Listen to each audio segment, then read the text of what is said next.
Hello चलो, क्या हाल चाल, कैसे हैं आप लोग? एकदम मस्त, बढ़िया और ज़बरदस्त। तो आ जाओ, शुरू करते हैं हमारा मोशन इन 1D का लेक्चर नंबर 2। हमारा कंटेंट्स है इधर।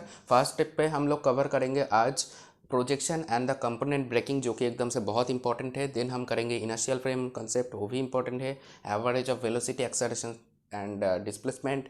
एंड फोर्थ पे आएगा यूनिफॉर्म एक्सेलरेशन मोशन। और फिफ्थ नंबर पे है एन यूनिफॉर्म का मतलब क्या है, non uniform acceleration motion. Six पे आएगा वाटर ड्रम प्रॉब्लम, जो कि एकदम से बहुत इंपॉर्टेंट है in the point of view of JEE mains और एडवांस। तो आ जाओ, शुरू करते हैं। हमारा फर्स्ट नंबर जो चीज़ें हैं, जो कि हमारा प्रोजेक्शन और कंपोनेंट ब्रेकिंग। देखो, मैं आपको एक चीज़ बेसिक से, आपको सब कुछ तो मैं पहले दिन से ही करा रहा हूँ, तो बेसिक से बात भी आपके साथ बोल लेते हैं। देखो, ये क्या है, एक राइट एंगल ट्राइंगल है। राइट इधर पे एल को क्या कहते हैं, हाइपोटेनस कहते हैं। और इसको हम लोग बेस और इसको हम लोग क्या कहते हैं, हाइट कहते हैं। तो ऑब्वियसली इसका जो कंपोनेंट, यानी कि देखो प्रोजेक्शन का मतलब क्या है, पहले तो आपको ए वाला चीज़ को क्लियर करना है हमको। प्रोजेक्शन का मतलब क्या है, सोचो कि इधर पे एक प्लेन है, सोचो कि ये वाला चीज़ एक इंक्लाइन प्लेन है। और इसका जो आपको मैंने आपको इधर भी दिखा दिया है कि एक इंक्लाइन प्लेन है, जिसका एंगल है थीटा।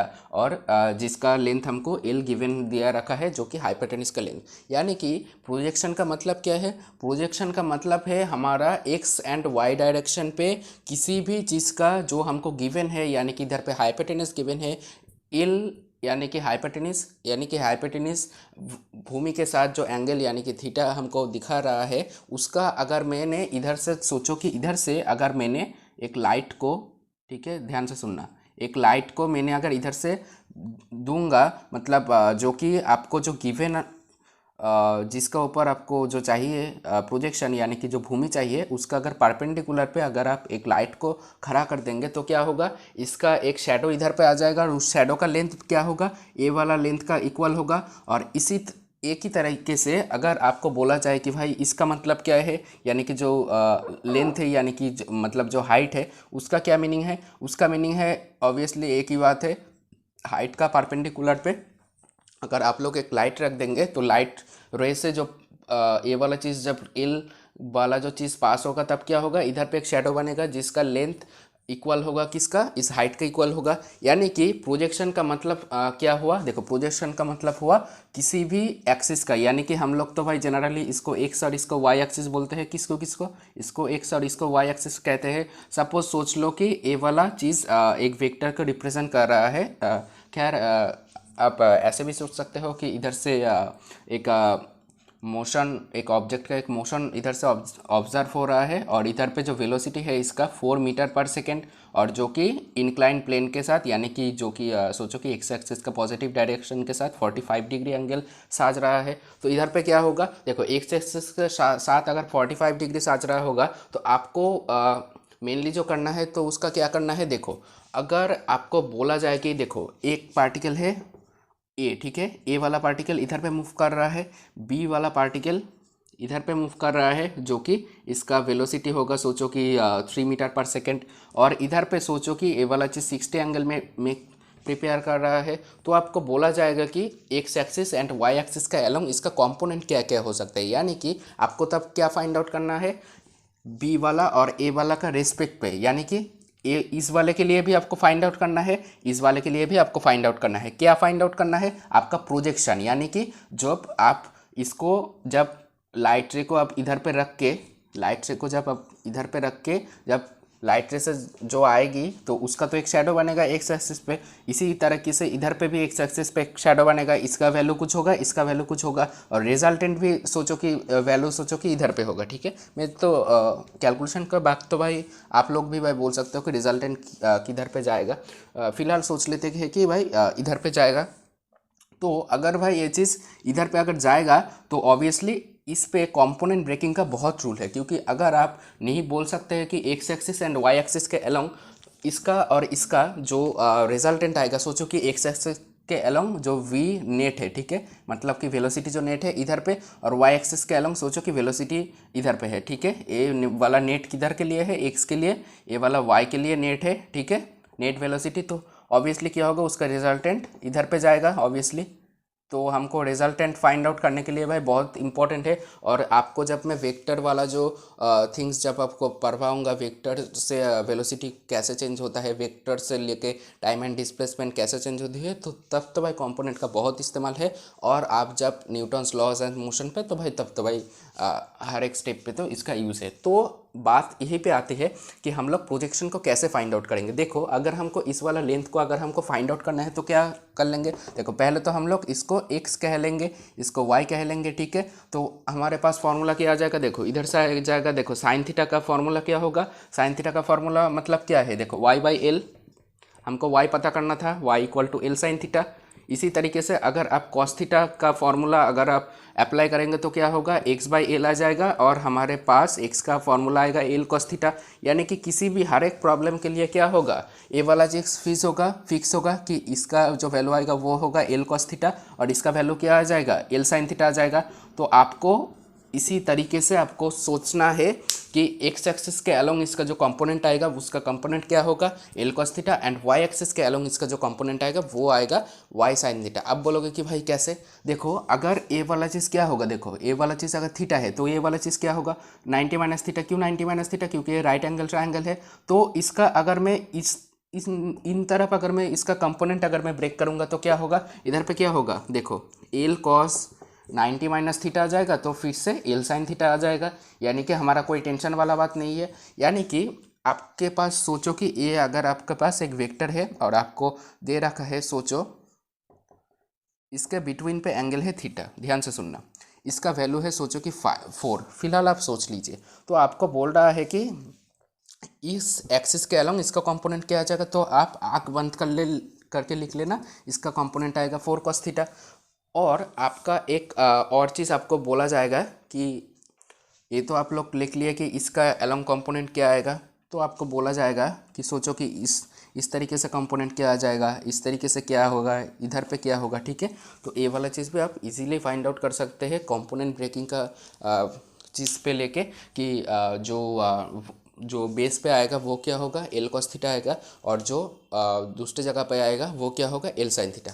यानी कि जो एंगल के साथ जो रिजल्टेंट हमको गिवन होगा वो रिजल्टेंट जिस एंगल पे ही वह जाएगा, ठीक है। जो वाला एंगल इधर पे गिवन होगा उसका एलोंग जो कंपोनेंट आएगा वो होगा उसका जो गिवन वैल्यू होगा उसका जो मैग्नीट्यूड होगा, मैग्नीट्यूड का cos थीटा, एंड जो उसका परपेंडिकुलर जो होगा उसका वैल्यू होगा मैग्नीट्यूड का साइन थीटा। ओके, क्लियर है। तो आप देखते हैं कुछ कंपोनेंट का क्वेश्चन हम लोग कैसे डिस्कस और सॉल्व कर पाएंगे, देखते हैं, चलो।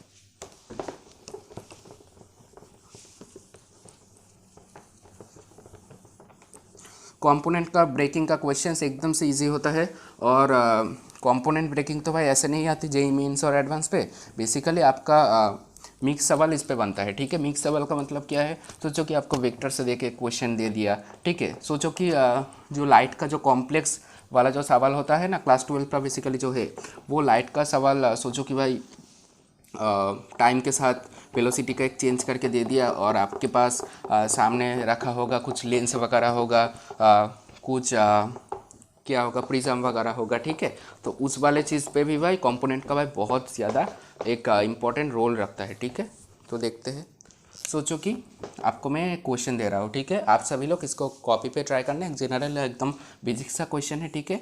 सोचो कि इधर से जो वेलोसिटी है वो है 4 मीटर पर सेकेंड, ठीक है। और आप इसका यूटिलाइजेशन से वेलोसिटी पे नहीं, एक्सेलरेशन पे यूज़ कर सकते हो, उसका डिस्प्लेसमेंट पे कर सकते हो, किसी भी हर एक जगह पे इसका यूज़ आप लोग कर सकते हो। जब आपको दिया जाएगा कि न्यूटन्स लॉज ऑफ मोशन, तब आपको क्या करना पड़ेगा, तब आपको फोर्स का जो कंपोनेंट आएगा, जब आपका सोचो कि वर्क का एक चीज़ दे के आपका जो क्वेश्चन आएगा, तब आपको क्या करना है, वर्क का कंपोनेंट आपको निकालना है, ठीक है। तो वेलोसिटी होगा सोचो इधर पे 10 मीटर पर सेकेंड, और ये इस वाला एंगल सोचो 30 डिग्री।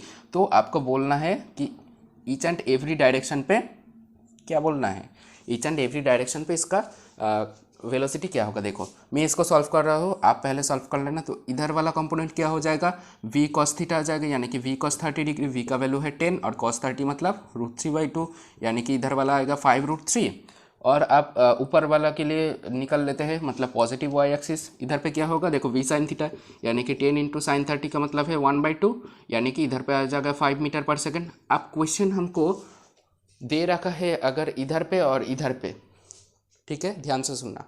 क्वेश्चन हमको दे रखा है कि इधर पे और इधर पे कंपोनेंट उसका पॉजिटिव है ऑब्वियसली, तो अब तो कुछ नहीं, मतलब पॉजिटिव आप समझ सकते हो कि पॉजिटिव 5√3 मीटर पर सेकेंड। तो आपका क्वेश्चन ऐसा आ सकता है कि माइनस वाई एक्सिस के अलोंग इसका वेलोसिटी क्या होगा। ऑब्वियसली एकदम से सिंपल होगा, तो इसका वेलोसिटी का देखो कंपोनेंट क्या हुआ अल्टीमेटली, जो कि इधर पे होगा 5 मीटर पर सेकेंड, इधर पे होगा 5√3 metre per second x axis के अलोंग, और ये वाला चीज़ वाई एक्सिस के अलोंग होगा, ठीक है। और अगर इस वाला सारा चीज़ को अगर हम मेंटेन कर सकते हैं तो ऑब्वियसली हम लोग क्या बोल सकते हैं कि रिजल्टेंट ऐसा होगा, और रिजल्टेंट ऐसा ही है। तो ऑब्वियसली क्या होगा, जो हमारा एक्स एक्सिस का जो नेगेटिव होगा, नेगेटिव एक्स एक्सिस, उसका वेलोसिटी क्या हो जाएगा ऑब्वियसली -√3 मीटर पर सेकेंड, और इधर पे क्या हो जाएगा वेलोसिटी -5 मीटर पर सेकेंड। आप बोलोगे कि भैया ऐसा क्यों हुआ। देखो अगर आपको मैं अभी अभी बोलूँगा कि इनर्शियल फ्रेम और नॉन इनर्शियल फ्रेम कैसा होता है। देखो अगर आप सोचो कि ऑरिजिन पे रहे हो, ध्यान से सुनना, आप अगर इधर पे अगर बैठे हो तो बैठे हुआ व्यक्ति कैसे देखेगा कि 5 मीटर पर सेकेंड उसके रेस्पेक्ट पे ऐसे ऐसे मूव कर रहा है, उसके रेस्पेक्ट पे दाएं तरफ मूव कर रहा है। और अगर आपको बोला जाए कि सोचो कि इधर पे है, ठीक है, इधर पे ओरिजिन है, तो इस तरफ तो आप समझ गए कि बाएं तरफ जाएगा। तो आपको जब बोलेगा कि भाई दाएं तरफ इसका वेलोसिटी क्या है, तो ऑब्वियसली -√3 मीटर पर सेकेंड। आप बोलोगे कि भाई माइनस का मतलब क्या है। माइनस का मतलब है इस तरीके से अगर वो जाता तो उसका वेलोसिटी का जो मैग्नीट्यूड होता वो क्या होता, पॉजिटिव होता। और वेलोसिटी का मैग्नीट्यूड नेगेटिव होने का मतलब क्या है, यानी कि उसका डायरेक्शन ऑपोजिट साइड है, यानी कि वो इस तरीके से जा रहा है। इसका सिग्निफिकेंस यही है आपका, ठीक है। साइन कन्वेंशन ये मैं आज ही आपको करवा दूंगा, ठीक है। जब मैं यूनिफॉर्म एक्सेलरेशन नॉन यूनिफॉर्म आएगा तब साइन कन्वेंशन हो जाएगा, हमारा बहुत कुछ कंप्लीट हो जाएगा। उसके साथ साथ बहुत अच्छा न्यूमेरिकल मैं आपके लिए आज लाया हूँ। तो शायद आपका कंपोनेंट का कॉन्सेप्ट आपका क्लियर हो गया। तो चलो जाते जाते एक क्वेश्चन कर लेते हैं एक आसान सा।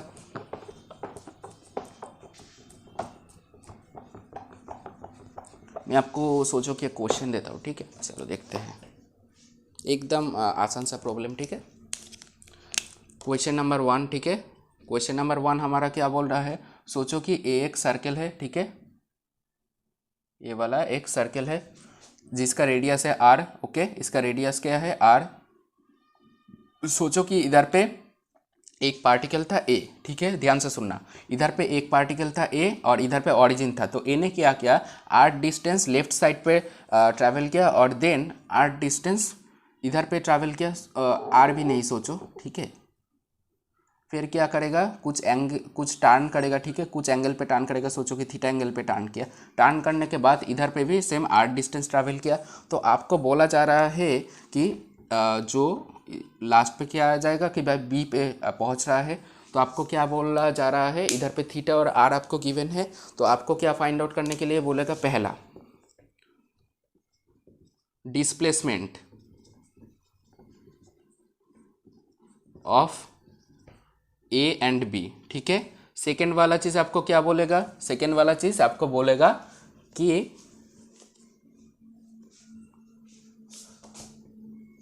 Circular, okay. सेकेंड वाला चीज़ क्या बोलेगा, देखो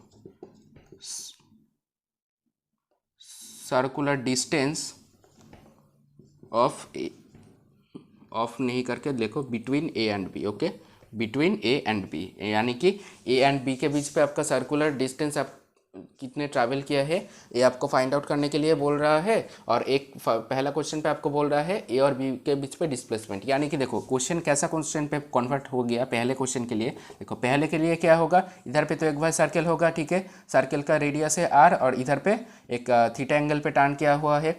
अगर इसका और इसका देखो इनिशियल और पहला वाला जो पॉइंट है ए वाला चीज़ ए है, तो ऑब्वियसली डिस्प्लेसमेंट क्या होगा, ए वाला चीज़ होगा। तो हमको ए एंड लेंथ ऑफ हमारा ए एंड बी हमारा क्या होगा, तो हमको तो इसी तो भाई क्वेश्चन पे चाह रहा है, यानी कि डिस्प्लेसमेंट हमको मांग कर रहा है। तो अगर डिस्प्लेसमेंट को हम ये लोग मांग कर रहा है, तो अगर मैंने किसी भी तरीके से ध्यान से सुनना, आप प्रोजेक्शन का कॉन्सेप्ट कैसे कैसे इस्तेमाल होगा देखना। देखो ये वाला चीज़ तो हमको आर गिवन है, तो मैंने लेट कर लेता हूँ कि इधर से, ठीक है, ध्यान रखना। ए वाला तो भाई ओ पॉइंट था, तो ओ पॉइंट से मैंने ए बी के ऊपर एक क्या कर लिया, एक अभिलंब मैंने इसके ऊपर खींच लिया, जो कि एकदम से 90 डिग्री ए बी पे प्रिपेयर कर रहा है, ठीक है। तो अगर मैंने एक परपेंडिकुलर लाइन ए बी पे अगर मैं खींच दिया तो ऑब्वियसली तो भाई 90 डिग्री निकालेगा। अब क्वेश्चन एक ऐसा क्वेश्चन पे कन्वर्ट हो गया, जो क्वेश्चन हमको क्या मांग कर रहा है, देखो ए वाला पॉइंट है ए वाला है बी, इस वाला पॉइंट का नाम है ए, ठीक है, और सोचो कि इस वाला पॉइंट का नाम मैंने पी दे दिया, ठीक है। तो इस वाला एंगल अगर थीटा होगा तो आप क्या मेरे को बोल सकते हो कि इस वाला और इस वाला एंगल क्या होगा, ऑब्वियसली थीटा बाई टू। आप बोलोगे कि भैया क्यों थीटा बाई टू, देखो हम लोग बचपन पे एक प्रॉपर्टी किए थे, क्या प्रॉपर्टी किए थे, अगर ध्यान से सुनना मेरा बात, अगर एक सर्कल होगा, एक सर्कल के बीच पे दो पॉइंट आप लेंगे, ठीक है, एक सर्कल के बीच पे दो पॉइंट लेंगे, दोनों पॉइंट को उसका आपस पे नहीं, उसका आपस पे नहीं, आप क्या करेंगे, पहले उसका जो सर्कल का जो सेंटर है उस पर आप एक लाइन ड्रॉ करेंगे, उसका भी उस पर एक लाइन ड्रॉ करेंगे, और उसके बाद एक लाइन दोनों पे ड्रॉ करेंगे। दोनों को ड्रॉ करने के बाद क्या करेंगे, दोनों को जुड़ने वाला जो लाइन है उसमें से अगर सेंटर से एक लाइन के ऊपर उसमें एक परपेंडिकुलर अगर ड्रॉ करेंगे तो क्या होगा, इस वाला जो एंगल होगा और ए वाला जो एंगल होगा क्या होगा, सेम होगा। तो इस वाला एंगल और इस वाला एंगल अगर सेम होगा तो क्या होगा, देखो तो क्या होगा, देखो अरे भाई टाइम, तो क्या होता है, ऑब्वियसली आपका जो triangle O B P and triangle O A P वो क्या होगा, सिमिलर टाइप्स का ट्रायंगल होगा। इधर पे एक एंगल 90, इधर पे एक है साइड कॉमन है जो कि ओ पी है, और इधर पे इस वाला और इस वाला एंगल अगर सेम है तो ऑब्वियसली ये वाला सिमिलर ट्रायंगल होगा। सिमिलर ट्रायंगल के लिए क्या होता है, इस वाला एंगल थीटा बाई टू और इधर वाला एंगल भी थीटा बाई टू। अब हमका क्वेश्चन है कि अगर हमने किसी भी तरीके से ए पी और बी पी पे से कोई भी अगर चीज़ फाइंड आउट कर लिया तो हमारा काम बन जाएगा। काम बन जाएगा का मतलब क्या है, सो अगर triangle O B P is equivalent to the triangle O A P, then हमको जस्ट क्या फाइंड आउट करना है, एनी थिंग्स। तो हमका क्या होगा, देखो ए पी इक्वल टू तो भाई बी पी होगा, तो इसलिए अगर हमको ए बी हमको निकालना है तो हम लोग 2 इंटू ए पी कर लेंगे और 2 इंटू बी पी में से कोई भी कर लेंगे तो हमारा काम बन जाएगा। देखो मैं आप ओ बी पी ट्रायंगल के बात आपको कर रहा हूँ, ठीक है। ए वाला एंगल तो भाई 90 डिग्री है, ठीक है। इस वाला एंगल क्या है, theta by two, O B P. तो हमको क्या गिवन है, देखो हमको ना रेडियस गिवन था, देखो ध्यान से इधर से देखेंगे तो आपको क्या गिवन था, देखो रेडियस गिवन था आपको। तो रेडियस अगर आपको गिवन था तो आप कंपोनेंट का इस्तेमाल करेंगे हम लोग। देखो इस वाले तो भाई 8 तो हो गया हाइपोटेनस, तो बीपी क्या होगा, देखो देखो मैंने पहले भाई ओपी को मैंने पहले कर लेते हैं, ठीक है। तो ओपी क्या होगा, ओपी होगा R cos theta by two, और ए वाला चीज़ क्या होगा, R sine theta by two. तो हमारा आंसर क्या होगा, 2 R sine theta by two, क्योंकि हमको 2 इंटू बी पी अगर फाइंड आउट कर लेते तो हमारा काम बन जाता, ठीक है। तो इसका आंसर पहला वाला का आंसर आ जाएगा 2 R sine theta by two. अब हमको क्वेश्चन क्या है, देखो हाँ, circular distance between the A and B, यानी कि हमको ए एंड बी का जो ए वाला जो सर्कुलर डिस्टेंस है तो हमको इसको फाइंड आउट करने के लिए बोल रहा है।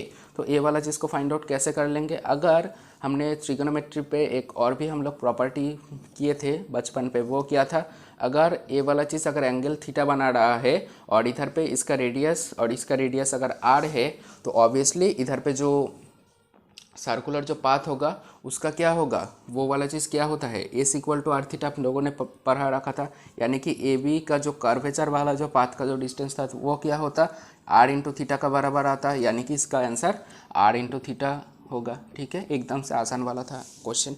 तो let us begin our next concept, जो कि हमका इनर्शियल फ्रेम से रिलेटेड है। तो देखते हैं नेक्स्ट कॉन्सेप्ट।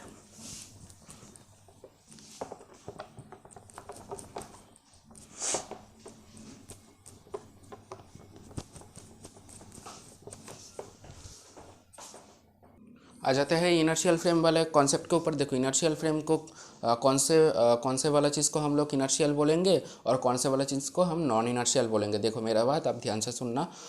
जिसका एक्सेलरेशन, ध्यान से सुनना, अगर किसी भी पार्टिकल का acceleration with respect to her own frame, ध्यान से सुनना, with respect to her own frame equal to अगर जीरो होगा तो उसको हम इनर्शियल फ्रेम बोलेंगे। अगर किसी पार्टिकल का acceleration with respect to her frame not equal to zero तो हम लोग उसको नॉन इनर्शियल बोलेंगे। यानी कि इसका मतलब क्या है भैया, सोचो कि मैं एक रूम पे अब खड़ा हूँ, ठीक है, ध्यान से सुनना।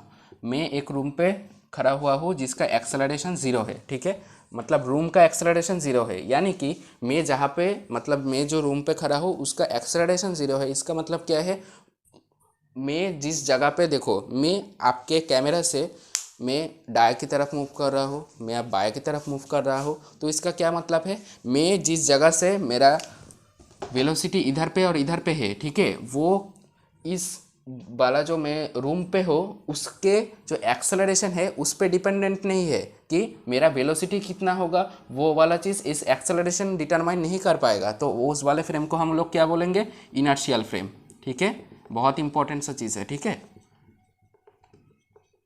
और नॉन इनर्शियल फ्रेम किसको बोलेंगे, सोचो कि मैं एक रूम पे खड़ा हूँ जिसका सोचो कि एक्सेलरेशन इधर पे 2 मीटर पर सेकेंड स्क्वायर है, तो क्या होगा, तो मेरा भी भाई, अगर मैं इधर पे अगर सोचो कि मैं अगर सारा सरफेस को अगर मैं स्मूथ नहीं, सारा सरफेस सोचो कि भाई राफ है, फिर तो भाई अगर मैं स्मूथ राफ के अंदर जाऊँगा तो भाई बहुत कम्प्लेक्सिटी आएगा, जो कि मैंने अभी तक आपको फ्रिक्शन वाला चैप्टर तो मैंने अभी तक करवाया नहीं, तो वो बात हम लोग बाद पे देख लेंगे। तो अगर इसका एक्सेलरेशन इधर पे अगर 2 मीटर पर सेकेंड होगा तो क्या होगा, अगर मैं इधर पे मूव करूंगा और मैं इधर पे मूव करूंगा तो वेलोसिटी क्या होगा, वेलोसिटी इस एक्सेलरेशन के ऊपर डिपेंडेंट होगा, ठीक है। Velocity depends on the acceleration of the frame of reference, यानी कि जिस जगह पे मैं अभी खड़ा हूँ उस पर डिपेंड करेगा। तो इसको हम क्या कहेंगे, non inertial frame, non inertial frame, okay. तो इसका कंडीशन क्या है, acceleration not equal to zero, okay okay. Obviously इधर पे लिखना होगा, इधर पे A equal to acceleration of frame, okay. एक ए वाला, एक ए आपका खुद का एक्सेलरेशन नहीं है, ए वाला ए है आपका acceleration of the frame, okay. और इधर पे आप लोगों को लिखना पड़ेगा क्या, एक्सेलरेशन इक्वल टू ज़ीरो, जो कि इस ए और इस ए सेम चीज़ से आपको डिटरमाइन कर रहा है बोथ केसेस पे। तो आपको शायद इनर्शियल फ्रेम वाला कॉन्सेप्ट भी आपको क्लियर हो गया। तो आ जाओ चलते हैं हमारा नेक्स्ट थिंग के ऊपर, देख लेते हैं नेक्स्ट हमारे पास क्या है।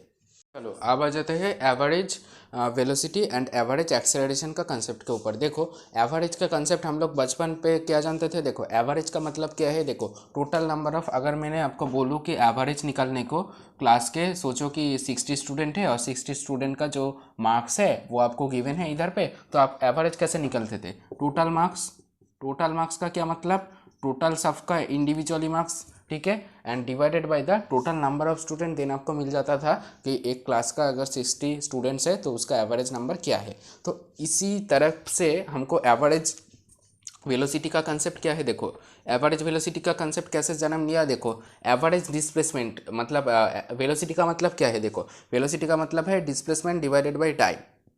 यानी कि अगर हमको एवरेज वेलोसिटी अगर निकालना है तो क्या होगा, टोटल डिस्प्लेसमेंट, ठीक है। तो हमको क्या निकालना होगा, टोटल डिस्प्लेसमेंट डिवाइडेड बाय हमको टोटल टाइम अगर हमको दिया हुआ है तो हम लोग आसानी से वेलोसिटी का एवरेज निकल सकेंगे। सोचो कि एक पार्टिकल है जो कि उसका इनिशियल पोजीशन इधर है और इधर से वो सोचो कि पहले t1 समय पे वो x1 डिस्प्लेसमेंट किया, फिर t2 समय पे इधर पे आया, फिर t3 इधर से लेके tn तक जाएगा, ठीक है। तो tn समय पे अगर वो जाएगा तो उसका टोटल टाइम क्या होगा, पहले के लिए t1, दूसरे के लिए t2, इस तरीके से n के लिए होगा tn। इसके मतलब हमारा नीचे पे आ गया टोटल टाइम और ऊपर पे क्या होगा, टोटल डिस्प्लेसमेंट, यानी कि पहले वाले के लिए सोचो कि इधर पे x1 x2 रहा होगा, सेकेंड वाले के लिए इसी तरीके से हमारा xn तक जाएगा। तो अगर आपको सोचो कि ऊपर पे सोचो कि इधर पे आपको वेलोसिटी गिवन है, यानी कि सोचो कि आपको v1 गिवन है और आपको t1 गिवन है, तब आपको क्या करना है, एक ही फॉर्मूला है हमारा, total displacement by total time. अब तो भाई टाइम तो हमको गिवन है पर डिस्प्लेसमेंट तो हमको गिवन नहीं है, तो क्या प्रॉब्लम, हम तो जानते हैं ना x equal to v into t, तो उस वाले फार्मूला को इधर पे अप्लाई कर लेंगे तो आसानी से इधर से एक सम को मिल जाएगा, यानी कि V1T1। ओके, अगर इसका समेशन यानी कि आप कॉम्पैक्ट फॉर्म पे अगर आप लिखेंगे तो 1 से लेके n तक आएगा, और उधर पे क्या होगा, V I into T I आ जाएगा। ठीक है, V I into T I आ जाएगा। तो ऑब्वियसली इस तरीके से आप इसका एवरेज वेलोसिटी आप निकाल सकते हो। ठीक है, और इधर पे क्या होगा, summation of I equal to 1 to n, और इधर पे टी आई आ जाएगा। ठीक है, तो ये रहा आपका वेलोसिटी एवरेज का फॉर्मूला। ठीक है, और अगर आपको बोल रखा है कि आपको एक्सेलरेशन एवरेज निकालना होगा, तो एक्सेलरेशन एवरेज कैसे निकालेंगे। ठीक है, एक्सेलरेशन का हम लोग एवरेज कैसे निकाल सकते हैं। देखो, एक्सेलरेशन का मतलब क्या है, वेलोसिटी डिवाइडेड बाय टाइम। तो अगर आप लोगों को अगर पता है कि टोटल वेलोसिटी कितना है, टोटल टाइम कितना है, तो आप लोगों तो आसानी से एक्सेलरेशन एवरेज निकल सकते हो। एक्सेलरेशन एवरेज का यानी कि मतलब क्या हुआ, total velocity divided by total time. Okay, तो सोचो कि वेलोसिटी इसी पार्टिकल की तरफ सोचो कि v1 v2 v3 up to vn तक जाएगा, है ना। तो उसके लिए हम लोगों को बस इस वाले फार्मूला को आपको याद रखना पड़ेगा। क्या याद रखना पड़ेगा, कंसेप्ट क्या है, total velocity divided by total time. और टाइम तो सोचो कि आपको गिवन है T1 T2 इतना करके भाई Tn तक आपको गिवन है। ठीक है, तो इसी तरीके से आप एक्सेलरेशन का भी एवरेज आसानी से फाइंड आउट कर सकते हैं। तो आपका रहा था एवरेज वेलोसिटी एक्सेलरेशन। देखो, डिस्प्लेसमेंट का एवरेज नहीं होता, सॉरी इधर पे लिखने के थोड़ा सा गलती हो गया। तो ये रहा हमारा एवरेज का कंसेप्ट। तो चलो, अगर आप एवरेज के कंसेप्ट को आसानी से अगर आप समझ पाएंगे तो आपको एक चीज़ समझना है। क्या, देखो, एक कंसेप्ट आपको समझा देता हूँ। वो है, आप लोगों को तो मैंने बोला था कि एक्सेलरेशन क्या होता है। देखो, rate of change of velocity. ठीक है, ध्यान से सुना, rate of change of velocity with the time, corresponding time, यानी कि del v by del t. Okay, जब T10 जब क्या होगा, ये वाला चीज़ कब d v by d t कब होता है, जब delta t tends to zero होता है, यानी कि limit delta t tends to zero del v by del T. अब आपको बोलना है कि एक्सेलरेशन का डेफिनेशन मैं क्या इस तरीके से भी क्या बोल सकता हूँ कि एक पार्टिकल है, उसका इस ए वाला पार्टिकल सोचो कि ए है। ठीक है, उसका इनिशियली सोचो कि उसका वेलोसिटी वी आई था, और फाइनली उसका वेलोसिटी सोचो कि वी एफ था। तो उसका हम लोग एक्सेलरेशन कैसे फाइंड आउट कर सकते हैं, और टोटल सोचो कि जर्नी टाइम टी था, तो उसका एक्सेलरेशन क्या होगा। देखो, डेल वी का मतलब क्या है, देखो वेलोसिटी का जो डिफरेंस, यानी कि जो फाइनल वेलोसिटी और जो इनिशियल वेलोसिटी है उसका डिफरेंस सोचो कि मैग्नीट्यूड के अंदर सोचो कि ए वाला चीज़ बड़ा है। ठीक है, मैग्नीट्यूड पे। तो आपका एकदम भाई सिंपल आंसर हो जाएगा। तब क्या होगा, देखो v f by v i होगा ना, divided by time. Del t का मतलब जब टाइम इक्वल टू जीरो था और जब टाइम इक्वल टू टी था, उसका अंदर पे डिफरेंस कितना है, ऑब्वियसली टी माइनस जीरो यानी कि टी। तो इस वाले चीज़ से आप लोग एक्सेलरेशन का कॉन्सेप्ट भी आप लोगों का क्लियर हो गया शायद। देखो, एक एवरेज का कंसेप्ट के ऊपर एकदम से आसान सा प्रॉब्लम, वो क्या है, देखो ए पॉइंट है और बी पॉइंट है। सोचो कि एक पार्टिकल ए पॉइंट से जर्नी उसका ट्रैवल किया, और पी पॉइंट पे जब उस आया तो उसका आने पे टाइम लगा टी, और पी से बी पॉइंट पे जाने पे उस पार्टिकल का टाइम लगा है टी, और उसका वेलोसिटी पी से लेके बी तक उसका वेलोसिटी था v2 इक्वल टू 5 मीटर पर सेकंड, और ए से पी तक उसका वेलोसिटी था 2 मीटर पर सेकंड। तो आपको फाइंड आउट करना है वेलोसिटी का एवरेज वैल्यू क्या होगा। देखते हैं, देखो हम लोग जानते हैं वेलोसिटी एवरेज क्या होता है। देखो, total displacement divided by total time, यानी कि टोटल डिस्प्लेसमेंट क्या होगा। देखो, यहाँ पे तो भाई डिस्प्लेसमेंट को हमको गिवन नहीं है, पर हम लोग जानते हैं कि डिस्प्लेसमेंट इक्वल टू क्या होता है, वेलोसिटी इंटू टाइम का मल्टीप्लिकेशन, यानी कि v1 into T plus v2 into T. अगर इस जगह पे अगर दोनों टाइम अगर अलग होता तो हम लोग क्या करते, v1, ठीक है, क्या करते v1 t1 plus v2 t2 करते, और इधर पे टाइम क्या है, total time T. Okay, T plus T यानी कि 2t नीचे आ जाएगा, और इधर से टी कॉमन लेके v1 प्लस v2 हम लोग कर लेंगे। इधर से टी से टी को 5 टका हो जाएगा, और v1 प्लस t2। मेरे को यही चीज़ आपको दिखवाना था कि काफ़ी लोग जानते हैं कि एवरेज वेलोसिटी का कंसेप्ट क्या है, v1 प्लस v2 बाई 2, पर वो कब आपको ध्यान रखना है, जबकि दोनों चीज़ों पे अगर t1 इक्वल टू T2 अगर होगा तभी आप ये वाला फॉर्मूला को आप उपयोग कर पाएंगे, नहीं तो आप उपयोग नहीं कर पाएंगे। इसीलिए मैंने आपको स्टार्टिंग पे एवरेज का कंसेप्ट मैंने जनरल कंसेप्ट से स्टार्ट किया था, क्योंकि बहुत सारे बच्चों को यही पता नहीं होता कि भाई एवरेज का कंसेप्ट कहाँ से आता है भाई। तो इसीलिए मैंने आपको बोला था कि एवरेज का कंसेप्ट कहाँ से आया है। तो आप लोग ये वाला चीज़ को भी ध्यान रखना, जब टाइम T1 एंड T2 दोनों को ही अगर टाइम इक्वल होगा तो ऑब्वियसली V1 प्लस V2/2। तो आप देखते हैं एवरेज का वेलोसिटी एवरेज का देखो वैल्यू क्या होगा। देखो 2 + 5 यानी कि 7 / 2 यानी कि 3.5 मीटर पर सेकेंड। ठीक है, तो 3.5 मीटर पर सेकेंड आपका रहेगा करेक्ट आंसर। तो देखते हैं हमारा नेक्स्ट कॉन्सेप्ट पे आ जाते हैं। चलो देखते हैं यूनिफॉर्म एक्सेलरेशन मोशन। देखो यूनिफॉर्म एक्सेलरेशन मोशन को समझने के लिए पहले हमको क्या करना होगा, ग्राफ और एरिया का कुछ कंसेप्ट समझना पड़ेगा। देखो डिस्प्लेसमेंट और टाइम, यानी कि जब हमारा ग्राफ रहेगा डिस्प्लेसमेंट और टाइम का बीच पे, ठीक है, सोचो कि ऐसा कुछ ग्राफ हुआ, ठीक है, डिस्प्लेसमेंट और इस तरफ टाइम, ठीक है, तो इस वाला ग्राफ को हम लोग क्या कहेंगे। देखो सोचो कि इधर पे डिस्प्लेसमेंट को मैंने इससे टर्म किया, ठीक है, इस वाला टर्म से मैंने डिस्प्लेसमेंट को बोला, तो इस वाला देखो ds/dt हमको क्या रिप्रेजेंट करेगा, ऑब्वियसली वेलोसिटी। तो इसका आंसर क्या होगा, देखो वेलोसिटी होगा इसका आंसर। आप ही मेरे को बोल पाएंगे, देखो वेलोसिटी टाइम ग्राफ क्या होगा, इसका आंसर क्या होगा, graph under velocity time graph, इसका आंसर क्या होगा, ऑब्वियसली एक्सेलरेशन। इसका आंसर क्या होगा, वेलोसिटी डिस्प्लेसमेंट, ऑब्वियसली आपका एक्सेलरेशन होगा। बट उस पर एक चीज़ होगा, वेलोसिटी डिस्प्लेसमेंट इनटू v, मतलब v dv/dx, इसका वैल्यू क्या होता है, एक्सेलरेशन, आपको मैंने पहले दिन ही बोला था। तो अब आ जाते हैं मेन जो चीज़ हमारा था, एरिया। देखो एरिया अंदर पहले तो मैंने बोलता हूँ कि वेलोसिटी टाइम ग्राफ हमको क्या देता है, वेलोसिटी टाइम ग्राफ आपको डिस्प्लेसमेंट देते हैं। यानी कि सोचो कि इस वाला धरो, सोचो कि एक ग्राफ है जहाँ पे v और t इधर पे है, तो ऑब्वियसली इस वाला ग्राफ का जो एरिया होगा, सोचो कि आपको फाइंड आउट करने बोला है कि देखो t = 1 इधर पे है, t = 2 इधर पे है, t = 3 इधर पे है। तो आपको बोला है कि 1 से लेके 2 तक का जो डिस्प्लेसमेंट किया है, तो इस वाले चीज़ के बारे में आपको बताओ। तो आपको दिया हुआ होगा कि वेलोसिटी का एक फंक्शन जो कि ठीक है, तो वेलोसिटी का एक आपको चीज़ दे रखा होगा जो कि टाइम के साथ साथ जो कि सोचो कि 8t⁴n और btt, ठीक है। मैंने कोई भी एक आर्बिट्ररी मैंने एक पॉलिनोमियल ले लिया, क्योंकि इस वाला जब टाइम आगे पीछे होगा तब क्या होगा, ऑब्वियसली इस पॉलिनोमियल का कैरेक्टरिस्टिक चेंज होगा, ऑब्वियसली इस ग्राफ का नेचर भी चेंज होगा। तो आपको क्या बोला होगा कि 1 से लेके 2 तक जो डिस्प्लेसमेंट है वो आप इस ग्राफ से कैलकुलेट करें। तो आपको क्या करना पड़ेगा, सिंपली आपको dv/dt करना होगा। उसके बाद आपको क्या करना पड़ेगा, इधर पे 2 पे आपको क्या करना पड़ेगा, देखो पहले तो आपको देखो dv/dt करना होगा। उसके बाद क्या करना होगा, उसके बाद आपको dv/dt को जो डिफरेंशिएट कर लिया ना, इधर पे देखो dv/dt तो पहले आपको करना होगा, एक रिजल्ट आएगा, उस रिजल्ट पे देन आपको dv/dt फर्दर करना पड़ेगा, ठीक है। तब आपको क्या मिलेगा, इस पॉइंट का वेलोसिटी मिलेगा, ठीक है, इस वाला और इस वाला पॉइंट के बीच पे जो वेलोसिटी है वो वाला चीज़ आपको मिल जाएगा। यानी कि आपको क्या मिलेगा, एरिया अंदर आपको जो ए वाला ग्राफ है ना, area under velocity time graph, तो उस ग्राफ आपको क्या प्रोवाइड करता है, आपको प्रोवाइड करता है डिस्प्लेसमेंट, ठीक है, आपको डिस्प्लेसमेंट प्रोवाइड करता है। आप लोगों को ये वाला चीज़ ध्यान रखना है, ठीक है।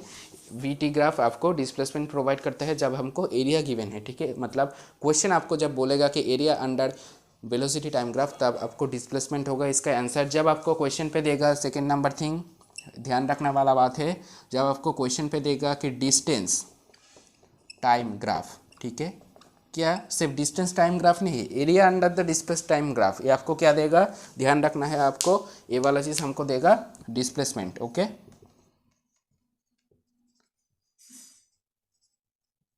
जब आपको बोलेगा कि area under acceleration time graph, ठीक है, area under acceleration time graph, okay, area under acceleration time graph जब होगा तब आपको ए वाला चीज़ क्या देगा, ऑब्वियसली आपको वेलोसिटी देगा, ठीक है।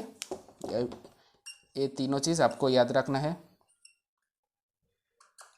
ठीक है, जो आपके कंसेप्चुअल अंडरस्टैंडिंग को क्लियर करेगा, ठीक है।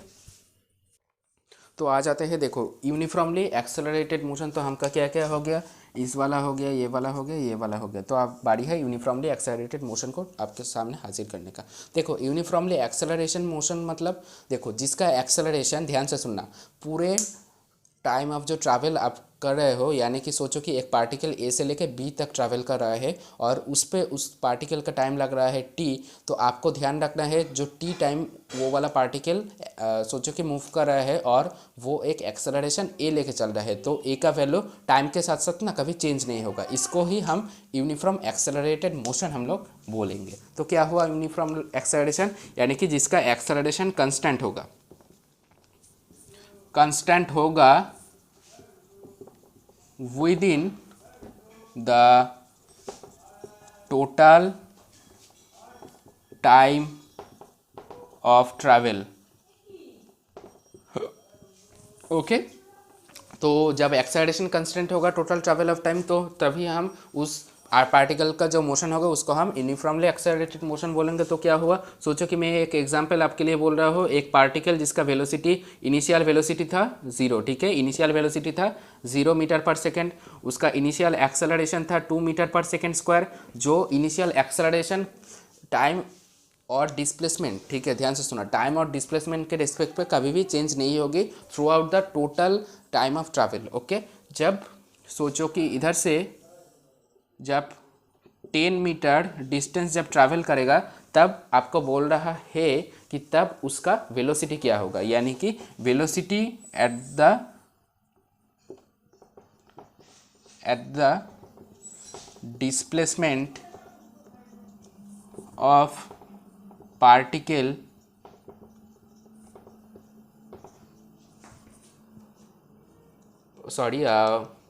Velocity of the particle when displacement equal to 10 है, ठीक है, वेलोसिटी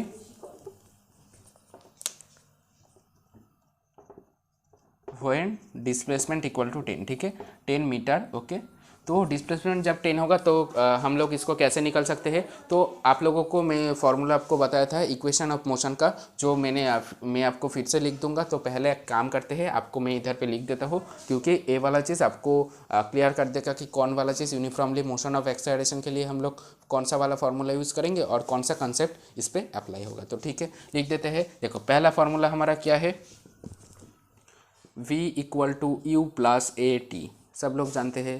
दूसरा वाला फार्मूला भी सब लोग जानते हैं, v square equal to u square plus 2a s. तीसरे वाला फार्मूला क्या है, S equal to u t plus half a t square. चौथा वाला फार्मूला क्या है, चौथा वाला फार्मूला क्या था, s equal to v t था।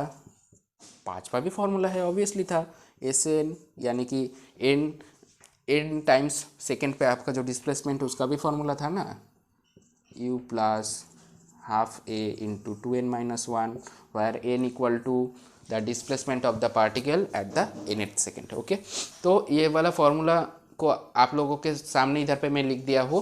तो इस वाले थिंग को सामने रखते हुए आप लोगों को आप बोलना है कि वेलोसिटी क्या होगा। देखो इधर पे, देखो हमारे पास क्या है गिवन है, देखो हमारे पास डिस्प्लेसमेंट गिवन है, हमारे पास यू भी गिवन है। तो हम लोग ऑब्वियसली इसका फॉर्मूला हम लोग सेकेंड नंबर से लिख लेंगे। क्या होगा, देखो v square equal to u square plus 2a हमारे पास एक्सेलरेशन गिवन है, और हमारे पास एक एक्सेलरेशन है, इसलिए हम इसको पॉजिटिव साइन वैल्यू लेके इसको हम चलेंगे। तो पॉजिटिव साइन क्या होगा, नेगेटिव साइन हम लोग कब लेंगे, तो वो सारे चीज़ में इस के बाद ही आपको डिस्कस करूँगा। तो ए वाला चीज़ क्या होगा, 2 इंटू एस, एस का वैल्यू 10 होगा, ठीक है, एस का वैल्यू क्या होगा 10 होगा। इधर से आएगा यू का वैल्यू 0, और इधर से आएगा v square, v equal to root under 2 into 10, यानी कि 2√10 आ जाएगा इसका answer, metre per second. Okay, तो ये वाला था हमारा करेक्ट आंसर। तो ये था हमारा यूनिफॉर्मली एक्सेलरेटेड मोशन का कंसेप्ट। तो अब आ जाते हैं कि साइन कन्वेंशन के ऊपर, ठीक है। तो आ जाओ अब देख लेते हैं साइन कन्वेंशन क्या होता है। एक्सेलरेशन, वेलोसिटी और कुछ कोई भी आर्बिट्ररी चीज़ का एक्सेलरेशन, मोशन का एक्सेलरेशन हम कैसे डिटरमाइन कर सकते हैं। सोचो कि एक पार्टिकल है, ठीक है ध्यान से सुनना, एक पार्टिकल है, उसका वेलोसिटी मैंने इधर पे कंसीडर कर लिया कि 2 मीटर पर सेकेंड इधर है, और सोचो कि उससे ठीक बगल पे उसका एक्सेलरेशन आपको गिवन है 1 मीटर/सेकेंड स्क्वायर। तो उसका मोशन हम लोगों को कैसे कंसिडर करना है और इसका मोशन कैसे होगा, तो हम लोग उसको कैसे सोच सकते हैं। देखो इसके बाद आप लोगों को समझ पे आ गया कि देखो वेलोसिटी तो भाई एक डायरेक्शन पे है और एक्सेलरेशन एक डायरेक्शन पे है। यानी कि वेलोसिटी को अगर हम लोग इस साइड पे अगर हम लोग पॉजिटिव साइन अगर हम कंसीडर कर लेंगे और इस साइड पे अगर हम नेगेटिव साइन कंसीडर कर लेंगे तो ऑब्वियसली कुछ ना कुछ होगा। और आप अगर चाहते हो को तो इस साइड को आप नेगेटिव और इस साइड को पॉजिटिव कंसीडर कर सकते हो। पर आपको ध्यान रखना है जब आपको किसी भी साइड को अगर आप पॉजिटिव अगर नेगेटिव जब कंसीडर करोगे तो थ्रू आउट द प्रॉब्लम आपको पॉजिटिव और नेगेटिव साइन का कोई चेंज नहीं करना है। तो यही वाला चीज़ था हमारे समझने के लिए। तो आपको मैं कंसेप्चुअल अंडरस्टैंडिंग में आपको बोलता हूँ कैसे होगा इन पार्टिकल का मोशन।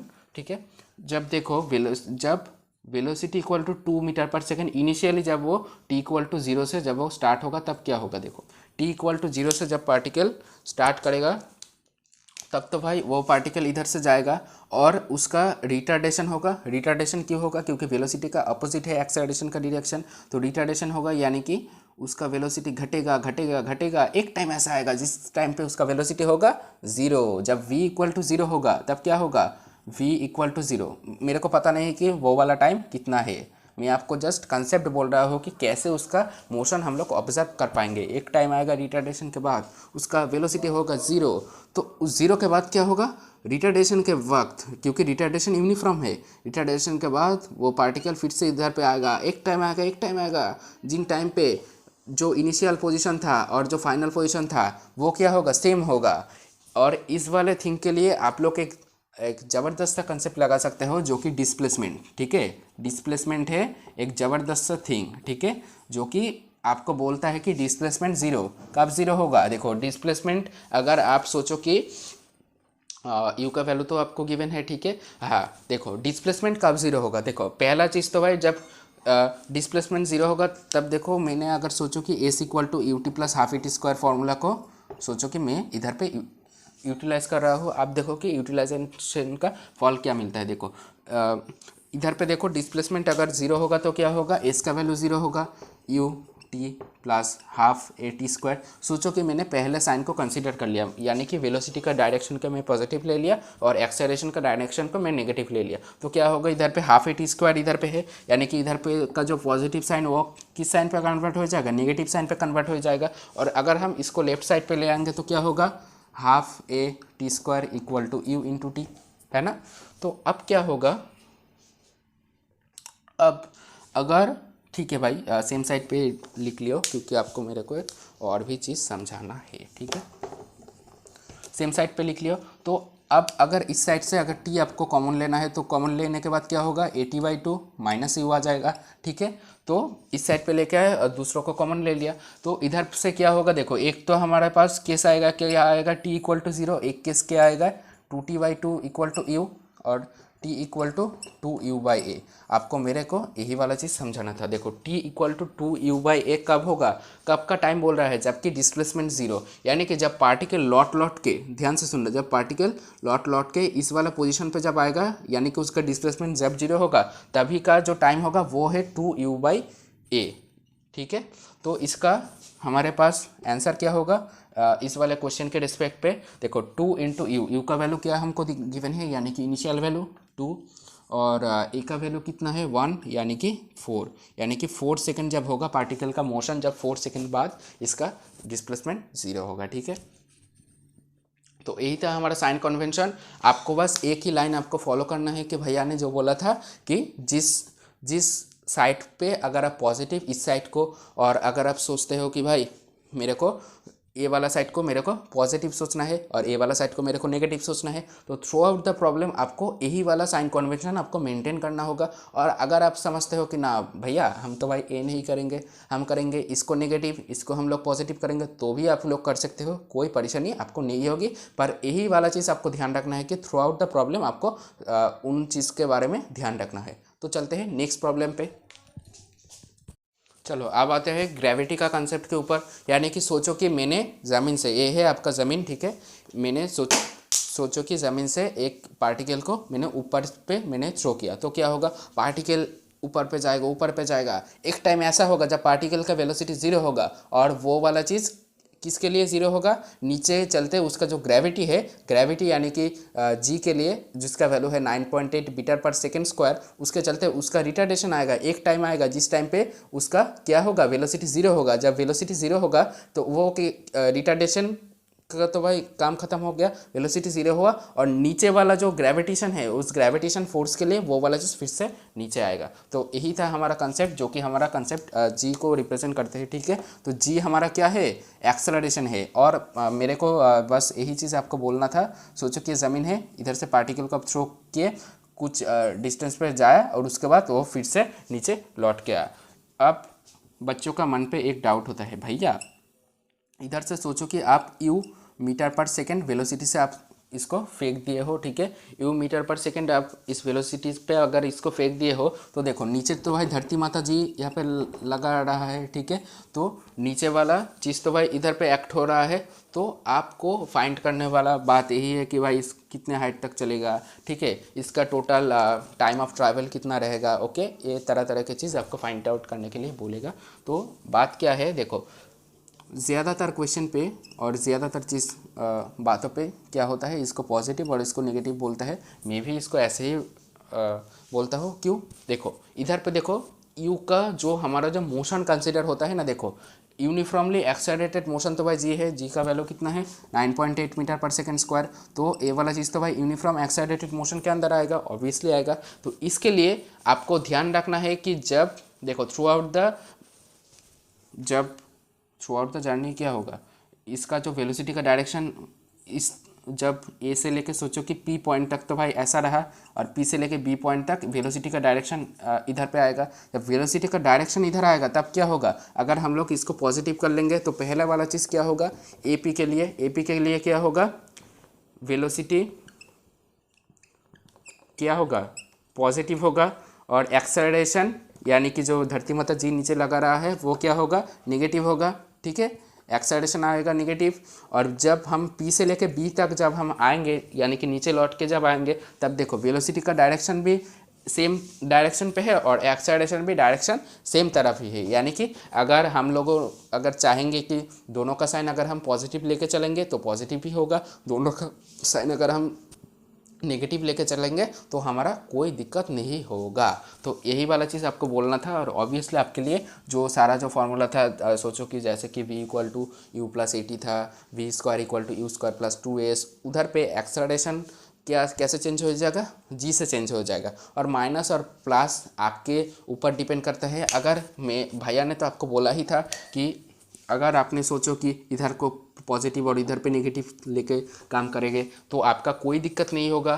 तो ऑब्वियसली उसका उस तरफ से क्या होगा, वेलोसिटी का साइन क्या हो जाएगा, पहले केस पे नेगेटिव और यहाँ पे पहले केस पे एक्सेलरेशन पॉजिटिव आ जाएगा। और दूसरे केस पे देखो दोनों का ही देखो डायरेक्शन नीचे की तरफ है तो दोनों का ही पॉजिटिव आ जाएगा। तो आपको बस एक ही चीज़ ध्यान रखना है, साइन कन्वेंशन का इतना भी कोई बड़ी बात नहीं है। बस सिंपली एक बात है कि थ्रू आउट द मोशन आपको साइन कन्वेंशन का जो बेसिक थिंग आपका भैया जो बोला था कि एक्सेलरेशन और अगर आप एक्स डायरेक्शन या वाई डायरेक्शन किसी भी डायरेक्शन पे हो, आपको जहाँ पे आप पॉजिटिव अगर आप इस डायरेक्शन का मानते हैं तो इसको positive through out the problem आपको मेंटेन रखना है। और अगर इस डायरेक्शन को आप नेगेटिव मानते हो तो थ्रू आउट द प्रॉब्लम आपको इसको नेगेटिव मानना है। तो ठीक है, चलो प्रॉब्लम पे चलो पहले क्वेश्चन को रीड कर लेते हैं।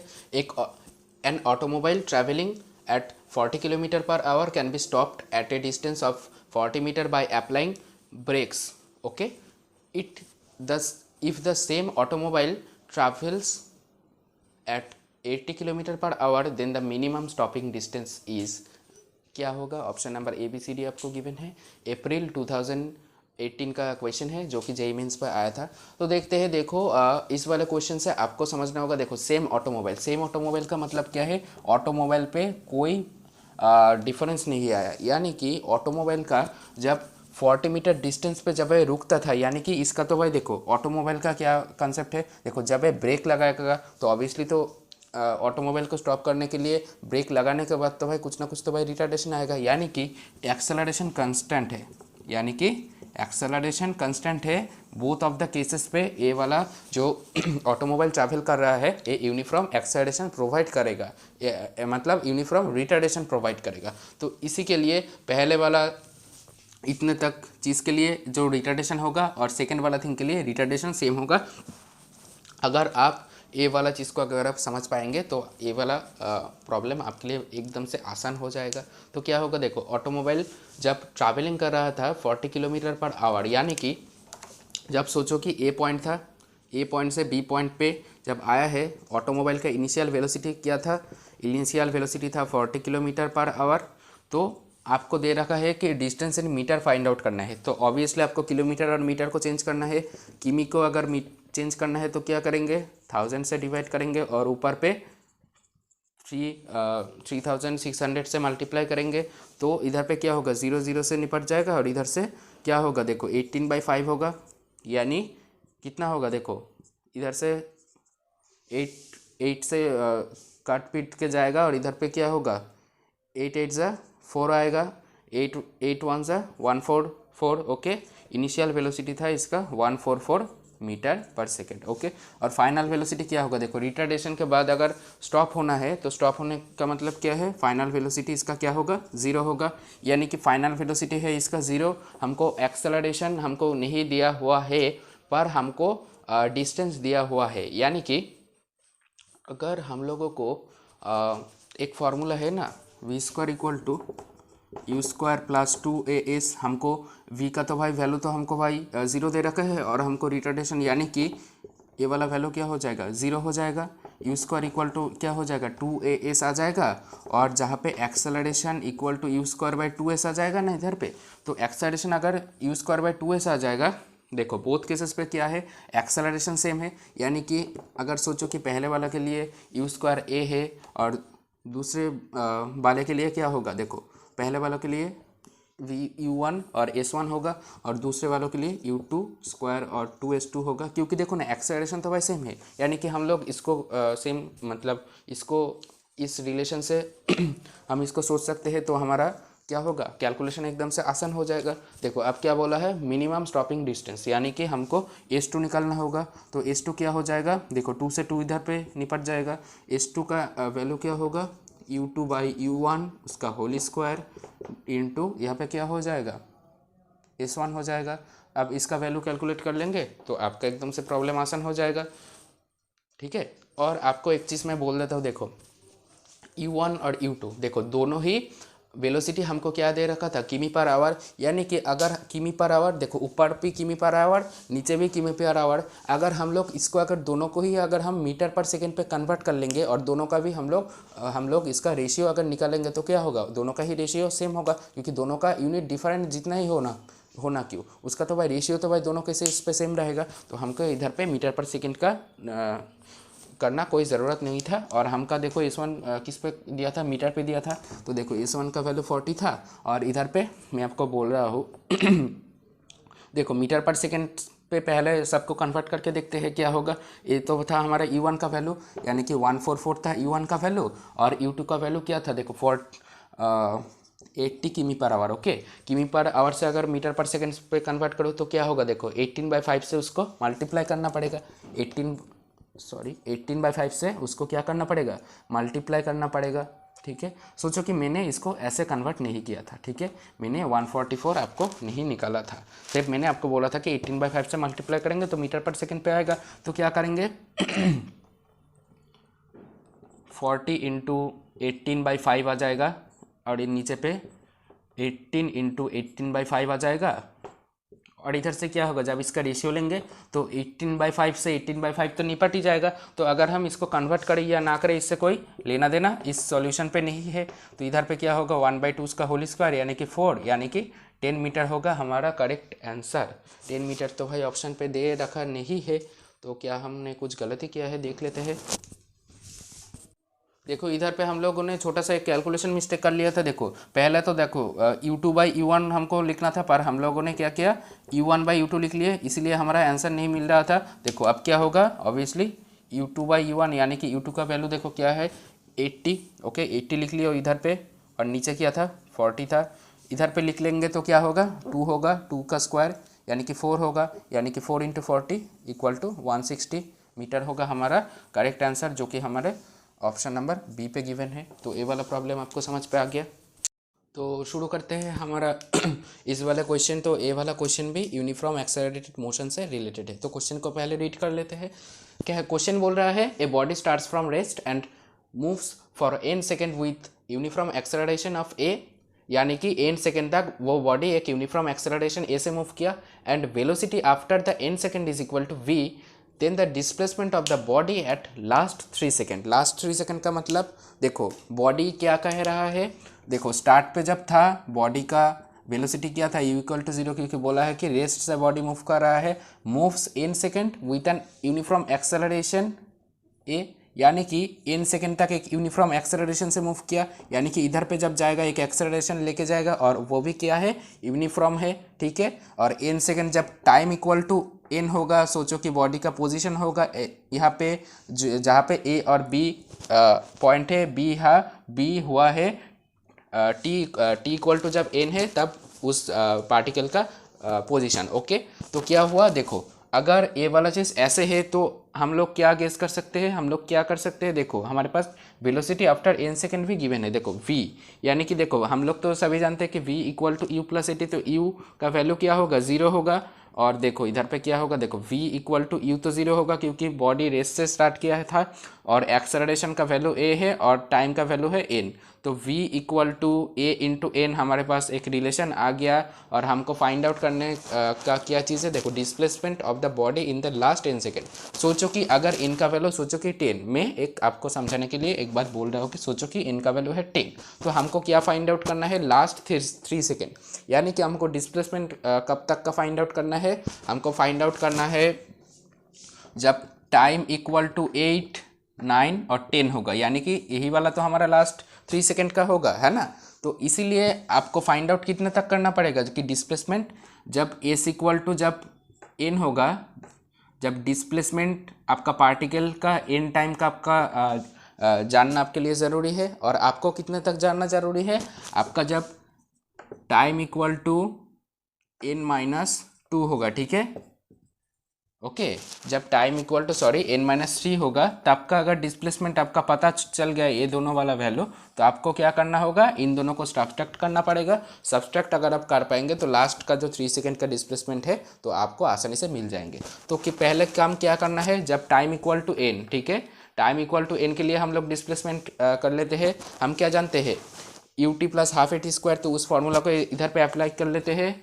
तो ut + ½ ओके, u का वैल्यू था 0, यानी कि a वाला चीज़ तो उड़ जाएगा, ½ × a × t का वैल्यू n², ओके। तो हमारा a वाला चीज़ मिल गया किसके लिए, टाइम t = n के लिए मिल गया। तो अब टाइम t = n-3 के लिए डिस्प्लेसमेंट क्या होगा, डिस्प्लेसमेंट होगा, सोचो कि इसको मैं s1 नाम दे दिया, इसको मैं s2 बोल दिया, तो क्या होगा, ut + ½ u का वैल्यू फिर से 0 होगा, ½ × एक्सेलरेशन तो भाई यूनिफॉर्म है, और टाइम का वैल्यू की क्या हो जाएगा, n-3 उसका होल स्क्वायर हो जाएगा, यानी कि s2 = a × n-3 इसका होल स्क्वायर बाई 2 हो जाएगा। अगर हम लोग इन दोनों को अगर सब्सट्रैक्ट कर लेंगे तो हमारा क्या कम बन जाएगा, हमारा जो आंसर है हमको मिल जाएगा। देखते हैं सब्सट्रैक्ट करके, तो ऑब्वियसली s1 > s2 होगा, क्योंकि s1 का डिस्प्लेसमेंट t = n टाइम पे है और s2 का डिस्प्लेसमेंट t = n-3 टाइम पे है, तो ऑब्वियसली वाला टाइम छोटा होगा।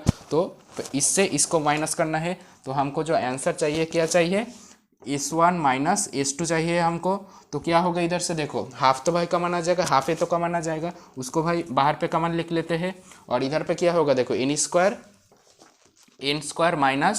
n-3 उसका होल स्क्वायर हो जाएगा, है ना। तो इधर पे क्या हो जाएगा, a/2 तो आ जाएगा। इधर से क्या होगा, देखो a² - b² का क्या फॉर्मूला होता है, a + b × a - b, यानी कि इधर पे क्या होगा, 2n-3 × a - b होगा, है ना, यानी कि n-3 यानी कि इधर पे 3 होगा, ठीक है। तो इधर से क्या होगा, देखो a/2 आ जाएगा, और इधर से 3 को अगर मैं अंदर पे मतलब इस ब्रैकेट के अगर अंदर पे दे दूँ तो क्या होगा, 6n - 9 आ जाएगा। तो हमारा ऑप्शन पे देखो अब क्या बात है, आप हमारे ऑप्शन पे एक्सेलरेशन से कोई भी आंसर नहीं है और हमको देखो v वाला टर्म पे आंसर देना पड़ेगा, तो हम क्या करेंगे, ऊपर नीचे इसको n से मल्टीप्लाई कर देंगे, ठीक है। तो ये वाला टर्म को देख लेते हैं, थोड़ा सा स्पेस हमको चाहिए, ठीक है। तो हमारी यहाँ से क्या आ गया, जो डेल्टा एस यानी कि जो डिफरेंसेस है यानी कि जिसको हम चाहिए वो हमारे पास है a/2 इंटू 6n-9 है। तो अगर हम ऊपर और नीचे n से मल्टीप्लाई कर देंगे तो हमारे पास क्या फ़ायदा आ जाएगा, देखो ऊपर पे क्या होगा, देखो a इंटू n का वैल्यू क्या दे रखा है, v दे रखा है, तो ऊपर पे क्या हो जाएगा v/2, नीचे तो भाई n रहेगा, ओके, और इधर पे 6n-9 जो कि हमारे ऑप्शन नंबर 1 पे गिवन है। तो जिन बच्चों का ऑप्शन नंबर 1 आया है उन सभी का आंसर एकदम से करेक्ट है। तो let us move over next thing, okay. चलो अब देखते हैं नॉन यूनिफॉर्म एक्सेलरेटेड मोशन। तो देखो नॉन यूनिफॉर्म एक्सेलरेटेड मोशन का मतलब क्या है, बेसिकली जिसका एक्सेलरेशन टाइम और डिस्प्लेसमेंट के अंदर, और आप सोच सकते हो कि वेलोसिटी का कुछ टर्म भी ऐसा हो सकता है जो कि एक्सेलरेशन टाइम के अंदर अंदर चेंज होगा, यानी कि कुछ इंटरवल के अंदर और कुछ एक्स का डिस्टेंस का रिलेशनशिप पे चेंज हो सकता है। कैसे हो सकता है भैया, देखो एक्सेलरेशन इक्वल टू, सोचो कि आपको एक चीज़ दे रखा है, वो है mt plus nt², okay. Suppose आपको ए रिलेशन दे रखा है, यानी कि जब t चेंज होगा तब एक्सेलरेशन चेंज होगा, आसान है। और एक्सेलरेशन सोचो कि आपको ऐसे कुछ दे रखा है mx² प्लस nx, ये भी ऑब्वियसली डिस्प्लेसमेंट का इंटरवल जब चेंज होगा, यानी कि डिस्प्लेसमेंट जब 1 मीटर होगा तब चेंज होगा, डिस्प्लेसमेंट जब 2 मीटर होगा तब चेंज होगा।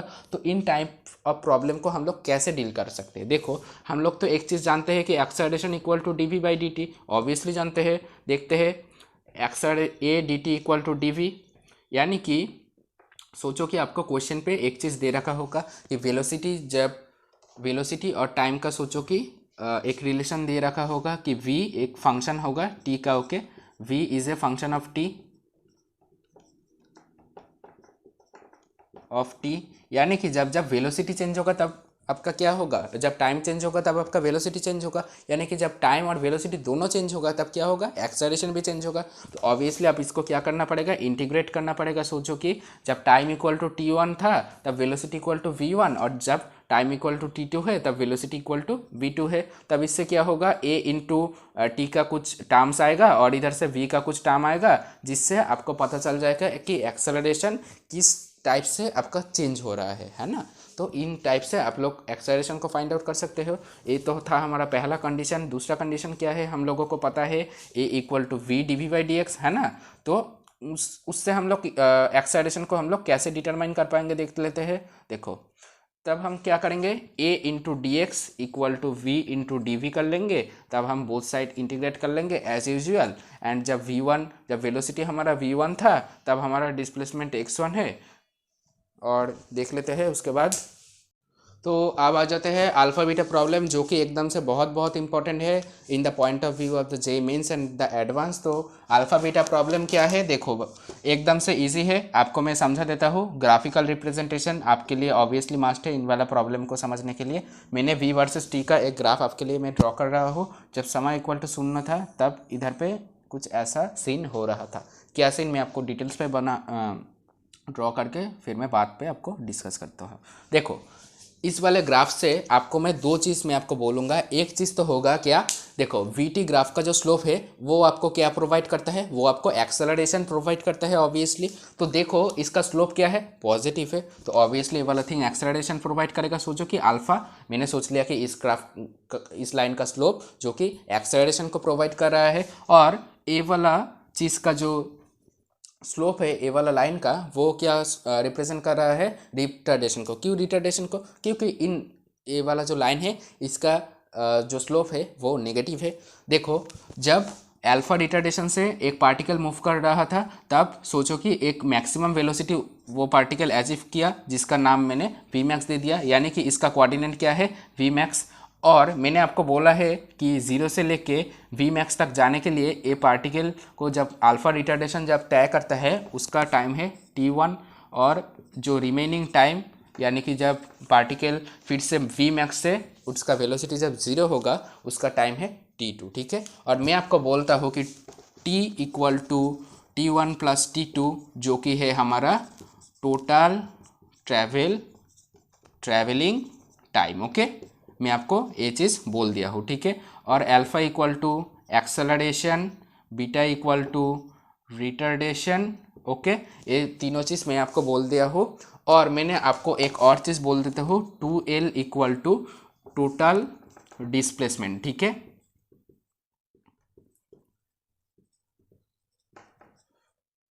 ओके।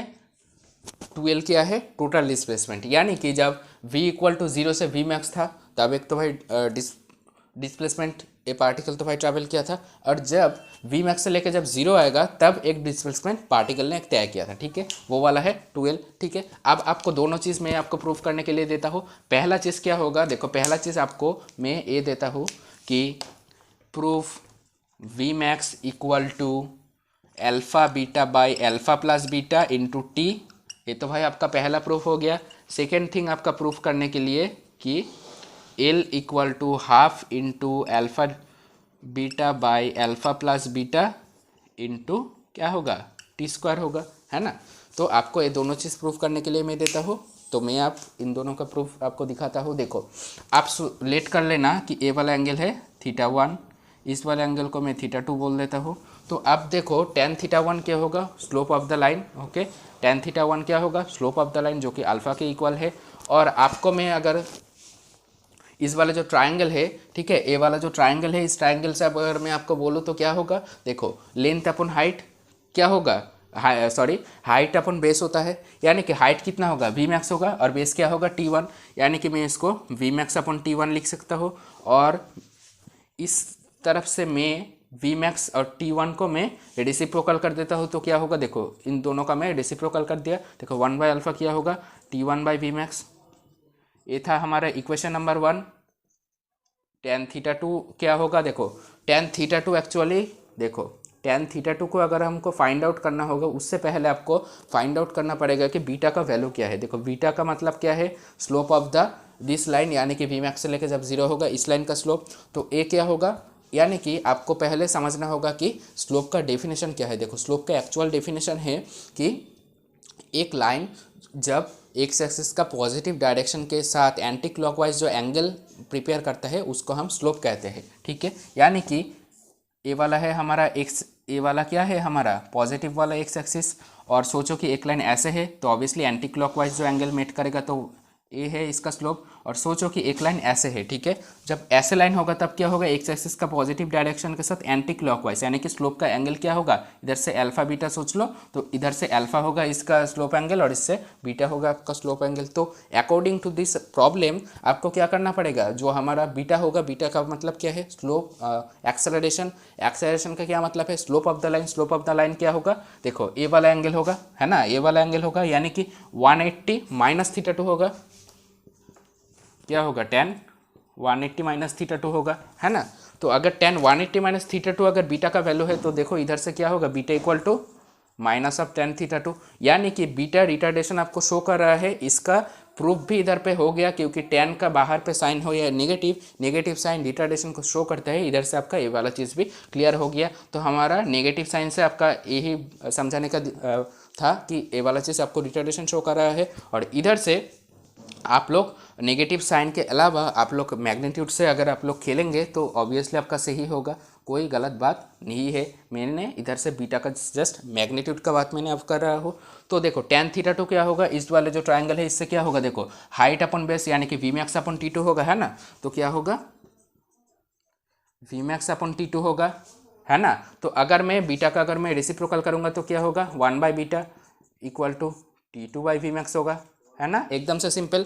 तो अगर मैंने इसको इक्वेशन नंबर 2 और इसको इक्वेशन नंबर 1 दे दिया, तो देखते हैं इक्वेशन नंबर 1 और 2 को सम करके क्या होगा, 1 + 2 करके देखते हैं। ओके, तो देख लेंगे क्या होगा। देखो इधर से आएगा 1 बाई अल्फ़ा, इधर से आएगा 1 बाई बीटा, और इधर से क्या होगा, देखो देखो नीचे वी मैक्स है, नीचे वी मैक्स है, यानी कि अगर मैंने दोनों टर्म से वी मैक्स को कॉमन ले सकता हूँ, है ना, ले तो हो सकता हो, कोई दिक्कत वाला बात नहीं है। और इधर पे क्या होगा, ऊपर पे T1 और इधर पे T2 रहेगा प्लस पे, तो क्या होगा ऊपर पे T1 + T2 रहेगा। ओके, तो इधर से अगर मैं एलसीएम करूँगा तो alpha beta by alpha plus beta होगा ऊपर पे, और इधर पे 1 बाई वी मैक्स रहेगा, और इधर पे देखो T1 + T2 को मैंने क्या लेट कर लिया, T लेट कर लिया, यानी कि total time of travel. Okay, तो इधर से अगर वी मैक्स को मैंने इधर पे अगर शिफ्ट कर दूंगा तो क्या होगा, वी मैक्स इक्वल टू इधर पे देखो अल्फा बीटा तो भाई इधर आ जाएगा ऊपर पे, और नीचे क्या होगा अल्फा प्लस बीटा, और इधर पे टी हो जाएगा, जो कि हमको प्रूफ करने के लिए था। तो हमारा पहला नंबर प्रूफ को हम लोग कंप्लीट कर लिए। तो अब आ जाते हैं हमारा सेकंड नंबर प्रूफ को। सेकंड नंबर प्रूफ हम लोग किससे कर सकते हैं, पहले वाला प्रूफ से हम लोग सेकंड वाला प्रूफ को अप्रोच करेंगे। देखो पहला वाला प्रूफ तो भाई ए था, तो सेकंड वाला प्रूफ को हम लोग स्टार्ट करते हैं। देखो तो वी मैक्स का मतलब क्या है, देखो वी मैक्स का मतलब क्या है, velocity at the maximum point. तो वेलोसिटी क्या होता है, डिस्प्लेसमेंट डिवाइडेड बाय टाइम, यानी कि डिस्प्लेसमेंट हम लोग टोटल कितना लेट कर लिए थे 12, यानी कि इधर पे क्या होगा 12 divided by t, which is equal to alpha beta by alpha plus beta. Okay, एकदम से इजी बात है। और इधर पे टी आ जाएगा, और इधर से अगर मैं इधर पे आऊँगा तो क्या होगा, देखो एल, देखो इधर पे तो धीरे धीरे करते हैं, 12 बाई टी है नीचे, इधर पे alpha beta by alpha plus beta into t है। ओके, क्लियर है, देखो एकदम से सही है। और अब एल का वैल्यू हमको फाइंड आउट करने के लिए बोला है, देख लेते हैं क्या होगा। एल इक्वल टू क्या होगा 2 इधर पे आ जाएगा, और टी इधर पे क्रॉस मल्टीप्लाई होके alpha beta by alpha plus beta into T square आ जाएगा, जो कि हमको प्रूफ भी हो गया। तो देखो आपको क्या होगा, जब अल्फा बीटा टाइप्स का आपका प्रॉब्लम आएगा तब तो इतना बड़ा बड़ा टर्म अगर आपको एग्जाम पे तो भाई याद नहीं रहेगा, तो इसका एक सोल्यूशन भी है हमारे पास। देखो सोल्यूशन क्या बोलता है, देखो आप लोग जब 9th और 10th क्लास पे जब रेजिस्टेंस का जब प्रॉब्लम आप लोगों ने किया था, तब क्या करते थे, दोनों अगर रेजिस्टेंस आपके पास गिवन है तो आप क्या करते थे, इक्विवेलेंट रेजिस्टेंस का कंसेप्ट आप उस पर यूज़ करते हैं। तो इसी तरह अगर आपने सोचो कि एक रेजिस्टेंस था जो कि सीरीज पे था, तो उसका फॉर्मूला क्या होता था 1/R1 प्लस 1/R2, और इधर से R का वैल्यू क्या आ जाता था R1 R2 divided by R1 plus R2 आ जाता था। तो आप इसको क्या कहते हैं, रेजिस्टेंस इक्विवेलेंट कहते थे बचपन पे। तो अगर आप लोग इसको रेजिस्टेंस इक्विवेलेंट कहते थे, तो अगर मैंने आपको बोलूँ कि इधर पे alpha beta by alpha plus beta को अगर आप इस तरीके से अगर आप कंसिडर करें, तो क्या होगा कि हमारा एक्सेलरेशन इक्विवेलेंट अगर आप बोलेंगे, तो शायद आपका ये जो बड़ा वाला चीज़ आपको याद करने का कोई भी दिक्कत आपका नहीं रहेगा। तो ऑब्वियसली आप इन दोनों टर्म में से, यानी कि इधर पे क्या होगा v max equal to acceleration equivalent into t. अब देखो अब एक खासियत क्या है, देखो इसको याद करने का एकदम भी आपका कोई दिक्कत वाला बात नहीं रहेगा। देखो मैं आपको क्लियर कर देता हूँ। देखो इधर से क्या होगा, देखो पहला वाला चीज़ से क्या होता है, V max equal to acceleration equivalent into time आ जाएगा, है ना। तो वी मैक्स, देखो वी का यूनिट क्या होता है मीटर पर सेकेंड। देखो इधर से क्या होगा एक्सेलरेशन इनटू टी, यानी कि क्या होगा एकदम से आसान। और आप लोगों ने तो भाई एक चीज़ तो भाई पढ़ा ही था, v equal to u plus a t. तो उस तरीके का चीज़ों से भी आप लोग यहाँ पे उपयोग कर सकते हैं, जिसपे यू का वैल्यू क्या होगा 0 होगा। ठीक है, यू का वैल्यू अगर 0 होगा तो क्या होगा ए इंटू टी बचेगा, और ए का वैल्यू क्या होगा एक्सेलरेशन इक्विवेलेंट होगा। ओके, तो इधर से आप लोग इन टाइप का चीज़ भी आप लोग इस तरीके से समझ सकते हो। और सेकेंड नंबर जो थिंग है, जो कि आपको एल दे रखा है, देखो एल का मतलब क्या है, एल का मतलब है हाफ डिस्प्लेसमेंट। ठीक है, और आपको ये वाला चीज़ को आप ऐसे भी समझ सकते हो कि हमारे प्लस तो एक फॉर्मूला था कि s equal to u t plus half a t square.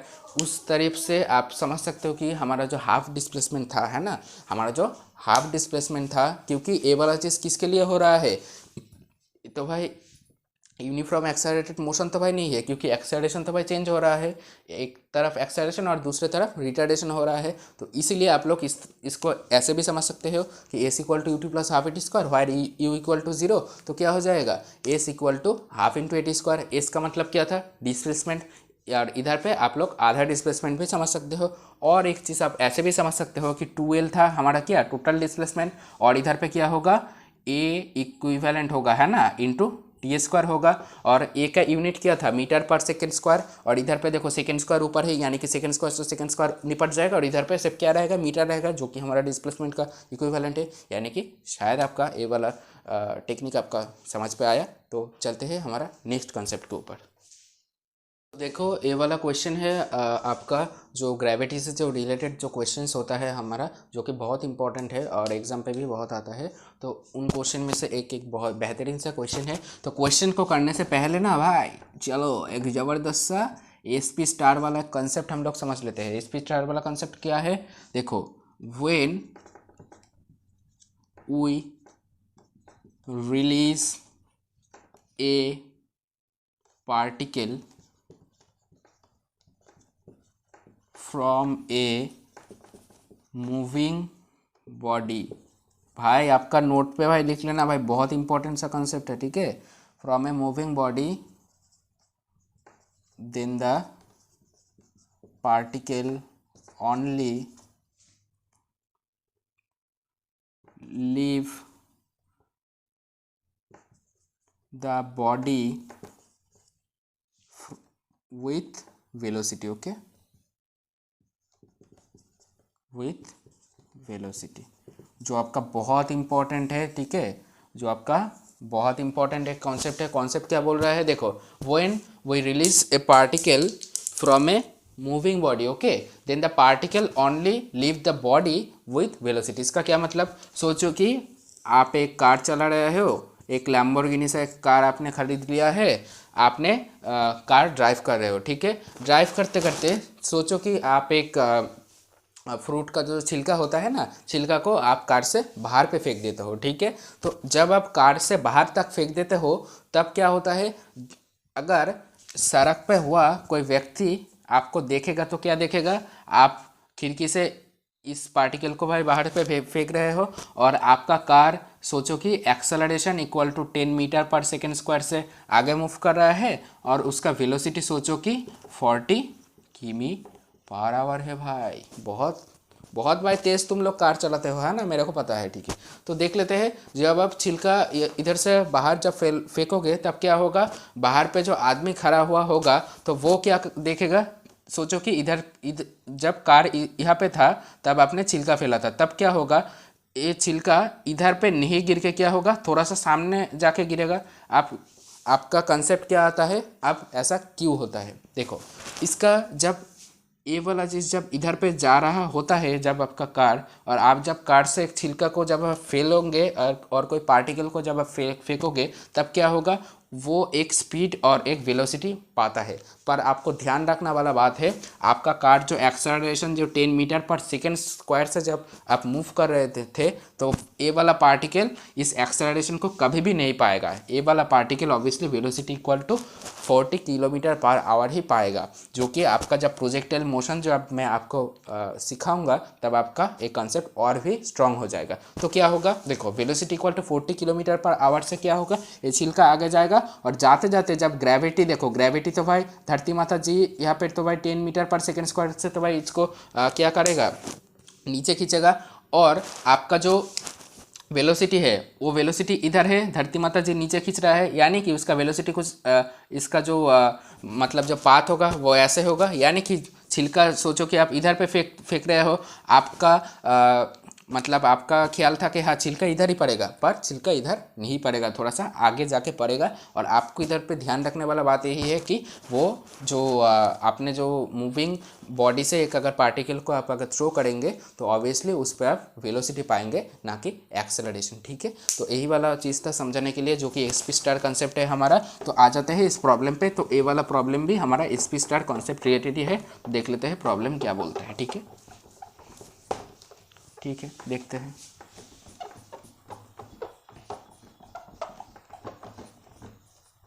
देखो, प्रॉब्लम बोल रहा है, ए balloon starts rising from the ground with a constant acceleration, okay, with a constant acceleration 1.25 meter per second square. After 8 seconds a stone is released from the balloon.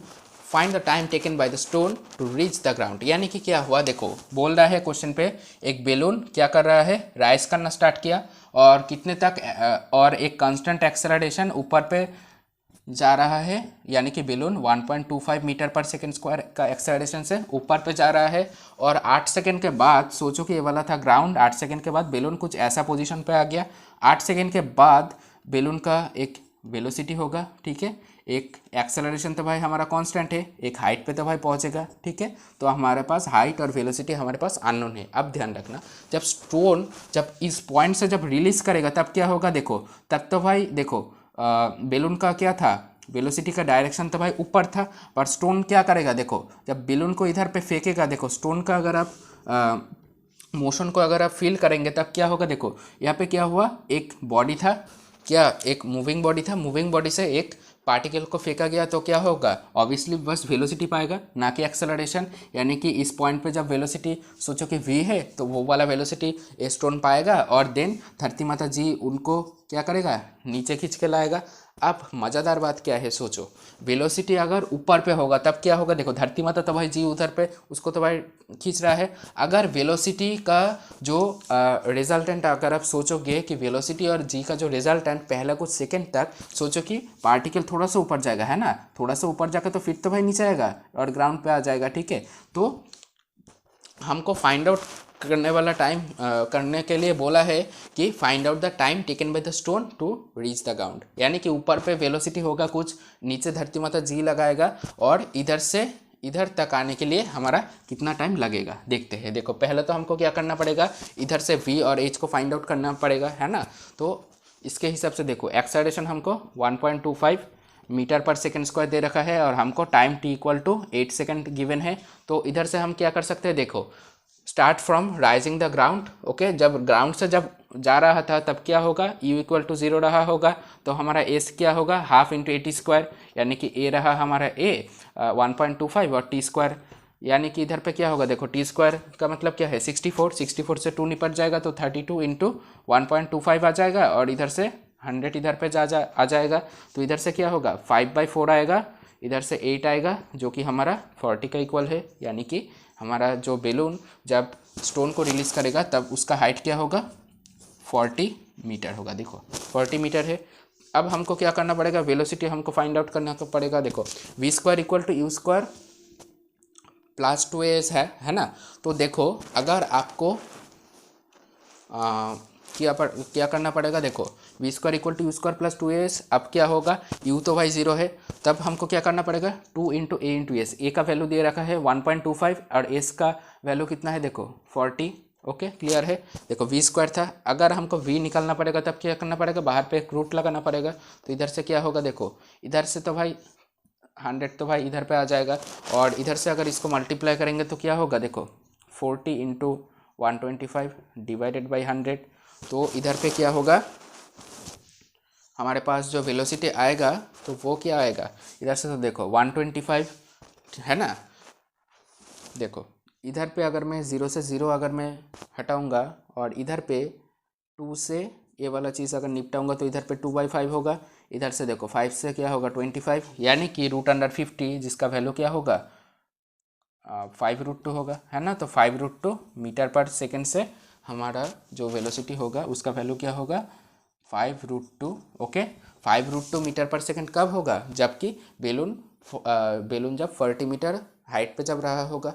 यानी कि जो velocity जो हमारा जो पार्टिकल को हमारा जो रिमूव कर दिया जो पार्टिकल होगा उसका भी वेलोसिटी अपवर्ड डायरेक्शन पे कितना होगा 5√2 मीटर होगा, और नीचे धरती माता कितना लगा रहा है इसको 9.8 आपको गिवन है क्वेश्चन पे। तो अब हमको फाइंड आउट करना है कि कितना टाइम लगेगा। देखो अब तो आपका दो तरीका है टाइम फाइंड आउट करने के लिए। एक तरीका क्या हो सकता है, एक तरीका ये हो सकता है कि आप इन जगह से इस जगह तक कितना टाइम है वो आप निकल सकते हो, एंड देन इस जगह से इस जगह आने के लिए कितना टाइम है ये भी आप निकल सकते हो। और आप एक काम ये भी कर सकते हो कि एकदम डायरेक्ट मेथड क्या है, इस जगह से इस जगह का जो डिस्प्लेसमेंट है यानी कि देखो जो पार्टिकल था जिसको हमने रिमूव किया था वो तो भाई इस जगह से घूम के तो इधर पे आ गया, यानी कि उसका नेट डिस्प्लेसमेंट कितना है, इतना डिस्प्लेसमेंट अगर होगा तो हमारे पास क्या होगा, देखो डिस्प्लेसमेंट का देखो डायरेक्शन तो भाई नीचे की तरफ, क्योंकि भाई बेलून तो भाई नीचे की तरफ जा रहा है। यानी कि हमारा जो डिस्प्लेसमेंट का साइन, अगर हम साइन कन्वेंशन तो भाई मैं आपको तो भाई पहले दिन ही बोला था सॉरी, एक अगर आप एक को पॉजिटिव मानोगे तो ऊपर को आपको नेगेटिव मानना पड़ेगा। अगर आप सोचोगे कि भाई नीचे को मेरे को नेगेटिव मानना है तो ऊपर पे आप पॉजिटिव मान लेना। तो हमारा डिस्प्लेसमेंट कितना है 40 मीटर। जी देखो धरती माता जी नीचे खींच रहा है, यानी कि नीचे का साइन पॉजिटिव था, यानी कि जी हमारे पास 9.8 मीटर पर सेकेंड स्क्वायर होगा। और देखो यानी कि हमारा जो वेलोसिटी है, वेलोसिटी का डायरेक्शन किधर है, ऊपर, यानी कि पॉजिटिव का रिवर्स यानी कि निगेटिव होगा। तो निगेटिव कितना होगा, 5√2 मीटर। तो अब हमको क्या है फाइंड आउट करना पड़ेगा, टी फाइंड आउट करना पड़ेगा, है ना। देखते हैं। तो जो फॉर्मूला है हमारे पास क्या है, देखो फॉर्मूला क्या हम लोग यहाँ पे उपयोग कर सकते हैं।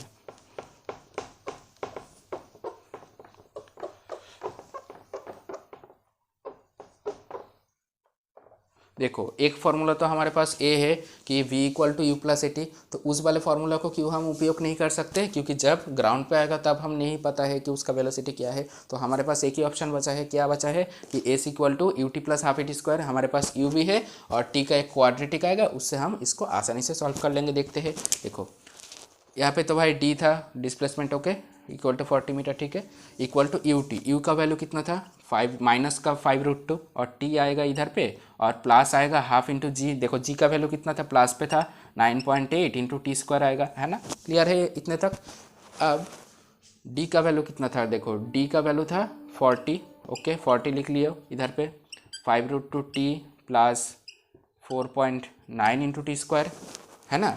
तो इधर पे अगर आप पूरे इक्वेशन को अगर आप 10 से मल्टीप्लाई कर देंगे तो क्या होगा 400 और इधर पे 50√2 T plus 49 into T square आ जाएगा। और इधर से अगर आप जो क्वाड्रेटिक इक्वेशन हमारा जो आएगा तो क्या आएगा 49 t square minus 50√2 into T plus minus पे आएगा 400, क्योंकि 400 को हमको इधर पे लेना पड़ेगा। ओके, तो अब इस क्वाड्रेटिक का रूट्स हमको फाइंड आउट करना पड़ेगा, है ना। तो देखते हैं मिडिल टर्म ब्रेक क्या पॉसिबल है। देखो इधर पे आएगा 49 इंटू 7, तो हमको रूट पे लाना पड़ेगा, है ना, जो कि एकदम से थोड़ा सा टफ होगा। तो हम लोग क्या करेंगे, सीधा रचाजिया का फार्मूला इधर पे उपयोग करेंगे। तो क्या होगा, देखो माइनस बी यानी कि 50√2 आएगा plus minus, okay, plus minus √100 b square minus 4ac यानी कि 50√2 का स्क्वायर। देखो 50 का अगर हम स्क्वायर करेंगे तो क्या आएगा 2500 आएगा। उसका अगर एंड √2 का स्क्वायर भी तो भाई उसका अंदर ही तो भाई मल्टीप्लाई होगा, यानी कि 2 यानी कि 2500 इंटू 2 यानी कि 5000। समझ पे आ गया ना, मैं एक बार ही लिख दिया हो, ठीक है। और उसके बाद क्या आएगा बी स्क्वायर माइनस 4ac। देखो इधर पे देखो माइनस साइन तो एक बार और भी भाई लगा है, माइनस माइनस प्लस हो जाएगा 4 इंटू ac। देखो 4 से देखो 400 को मल्टीप्लाई करेंगे तो क्या होगा 1600 होगा, 1600 इंटू 49 होगा, क्योंकि ए का वैल्यू 49 गिवन है, और डिवाइडेड बाई 2a यानी कि 98 आएगा। देख लेते हैं अब। देखो अब अगर इधर से अंदर से अगर देखो 50√2 प्लस माइनस, देखो इधर से देखो 1000 कॉमन आ रहा है, यानी कि रूट के अगर बाहर पे आएगा तो 10 आएगा, 10 आएगा तो इधर पे क्या होगा, देखो 100 को अगर मैंने कॉमन ले लिया तो इधर पे क्या बचेगा 50, और इधर पे 16 इंटू 49 बचेगा। देखो 16 इंटू 49 क्या होगा, 49 इंटू 16 कर देते हैं, देखते हैं क्या होगा, है ना। देखो एक काम और भी आप कर सकते हो, देखो 16 इंटू 50 कर लो। देखो 16 इंटू 50 क्या होता है, देखो 16 इंटू 50 क्या होता है 800, और उसमें से 49 माइनस कर दो तो 751 आ जाएगा, जो कि आपका इस आंसर के इक्वल है। 751 इधर पे आ जाएगा, ओके 751 आपका इधर पे आ जाएगा। √100 801 क्या कैलकुलेशन पे क्या गलती है देख लेते हैं थोड़ा सा। तो बच्चा लोग क्या हुआ था ना, थोड़ा सा वेलोसिटी का जो हम कैलकुलेशन किया था तो उसमें थोड़ा सा दिक्कत था, तो आपको मैं फिर से बोल देता हूँ। देखो वेलोसिटी क्या था, देखो आप तो कर सकते थे कि v square v equal to u plus a t, तो ए टी उसका फॉर्मूला भी आप कर सकते थे, और आप लोग कर सकते थे कि v square equal to u square plus 2as, है ना। तो आप दोनों फार्मूला के भी उपयोग कर सकते थे। तो आपका सिंप्लीफाइड के लिए मैं इधर पे v equal to u plus a t, तो u का वैल्यू था 0, a का वैल्यू कितना है 1.25 इंटू टी, जिसका वैल्यू है 10। इसका वैल्यू 5√2 नहीं होगा, है ना, इसका वैल्यू होगा 10, ओके। तो थोड़ा सा कैलकुलेशन मिस्टेक था, तो माफ़ी चाहता हूँ इसके लिए, तो पिछले से ध्यान रख कर करेंगे, ओके। तो v का वैल्यू कितना था 10 था, ओके। तो देखो आप हमारा कैलकुलेशन इतना कॉम्प्लेक्स नहीं रहेगा, इसलिए मैं सोच रहा था कि इतना तो भाई कॉम्प्लेक्सिटी नहीं आएगा भाई, क्योंकि मैंने रूट को मैंने जब देख लिया तो इधर से तो भाई परफेक्ट रूट तो भाई नहीं आ रहा था, है ना, तो थोड़ा सा कैलकुलेशन मिस्टेक था, तो कैलकुलेशन पे भी आपका ध्यान होना चाहिए। तो देखो क्या होगा, हम तो भाई जानते थे कि s equal to u t plus half a t square, लिख लेते हैं पूरा सा, d equal to u t plus half into g t square होगा। इधर से क्या होगा, देखो डी का जो मैग्नीट्यूड है इधर से भाई नीचे है, यानी कि पॉजिटिव, यानी कि 40 होगा। इधर से v का वैल्यू कितना है 10, देखो 10 क्या है, नेगेटिव पे है, देखो 10 क्या था, ये देखो नेगेटिव पे था, है ना, 10 मीटर नेगेटिव पे होगा, क्योंकि भाई वेलोसिटी का डायरेक्शन ऊपर तरफ है और हमने ऊपर को नेगेटिव माना था, तो इधर पे नेगेटिव आएगा, इधर से t आएगा और इधर से plus half into 9.8 into T square आ जाएगा। इधर से देखो कैलकुलेशन करेंगे तो क्या होगा, देखो मैंने पूरा इक्वेशन को ना 10 से मल्टीप्लाई कर देता हूँ, ठीक है, तो इक्वेशन बहुत आसान हो जाएगा। और इधर से देखो 10 से अगर मैंने इसको मल्टीप्लाई करूँगा तो क्या होगा, 98 रहेगा, 98 डिवाइडेड बाई 2 क्या होगा 49 होगा और टी स्क्वायर रहेगा। तो अगर मैंने क्वाड्रेटिक को अगर मैंने सॉल्व करूँ तो क्या होगा 49 t square minus 100 into t minus 400 equal to 0, obviously क्योंकि इसको मैंने इधर ले लिया। तो देखो अब 49 और 400 को ऐसे हमको सेट करना पड़ेगा कि इसके अंदर डिफरेंसेस को हम लोग सेम कर पाएंगे, है ना। तो देखते हैं क्या होगा, देखो 400 और 49 है इधर पे, देखो 49 तो भाई 7 इंटू 7 और 400 तो भाई 20 स्क्वायर। तो हम लोग क्या कर सकते हैं, इधर पे देखो 2 इंटू 200 कर सकते हैं, है ना, 200 इंटू 20 कर सकते हैं। तो इधर पे क्या होगा, देखो श्रीधर आचार्य का फॉर्मूला है, इधर पे उपयोग कर लेंगे, कोई दिक्कत नहीं होगा, ठीक है।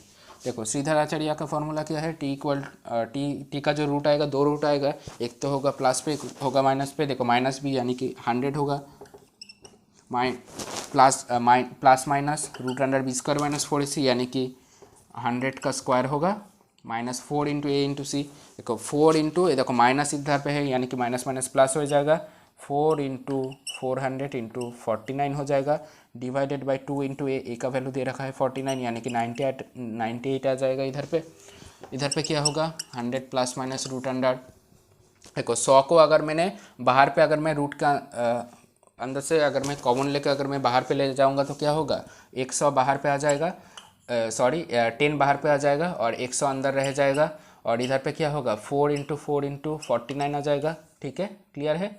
और इधर पे 98 आ जाएगा। देखते हैं कैलकुलेशन इसका, ठीक है, इसका कैलकुलेशन अब आसान हो जाएगा। तो इधर से क्या होगा देखते हैं, 100 444 इधर पे 4 9 सा, ओके, इधर पे 16 इंटू 49 आएगा, जिसका कैलकुलेशन हमने इधर पे किया था, जो कि 851। फिर से क्या गलती है भाई, देख लेते हैं। देखो क्वेश्चन पे क्या दे रखा है ना, देखो जी का वैल्यू तो मैंने इधर पे 9.8 अपने तरफ से मांग लिया था, पर क्वेश्चन पे इसका वैल्यू 10 दे रखा था, तो इसीलिए क्या हो रहा है, बार बार हमारा कैलकुलेशन क्या हो रहा है, कॉम्प्लेक्स हो रहा है ना। तो ऑब्वियसली देखो अगर हम जी का वैल्यू 10 बैठाएंगे तो एकदम से एक झटक से भाई आंसर आ जाएगा, एक झटक से, ठीक है। देख लिया मैंने अब क्वेश्चन सॉरी थोड़ा सा गलती था, ओके, माफ़ कर दीजिएगा। देखो अगर हम लोगों ने इधर पे अगर 2 को 2 कट पीट देंगे तो क्या होगा 5t स्क्वायर माइनस 10t आ जाएगा, और इधर पे 40 को मैंने इधर पे ले लिया माइनस 40 आ जाएगा। देखो 5 इंटू 40 करेंगे, ठीक है, 5 और 40 का देखते हैं क्या होगा, देखो 200 होगा, तो 200 को हम कैसे डिवाइड कर सकते हैं, इधर पे देखो 8 इंटू 5 और 20 इंटू 2 कर सकते हैं, हाँ ठीक है। देखो इसको मैं ऐसे लिख सकता हूँ 50t square minus 20t plus 10t minus 40, ये तो भाई मिडिल टर्म ब्रेक का भाई कॉन्सेप्ट है, ठीक है, एकदम से आसान। 5t कॉमन लेंगे तो क्या होगा t माइनस 4, इधर से 10 कॉमन लेंगे t माइनस 4 आ जाएगा, ठीक है।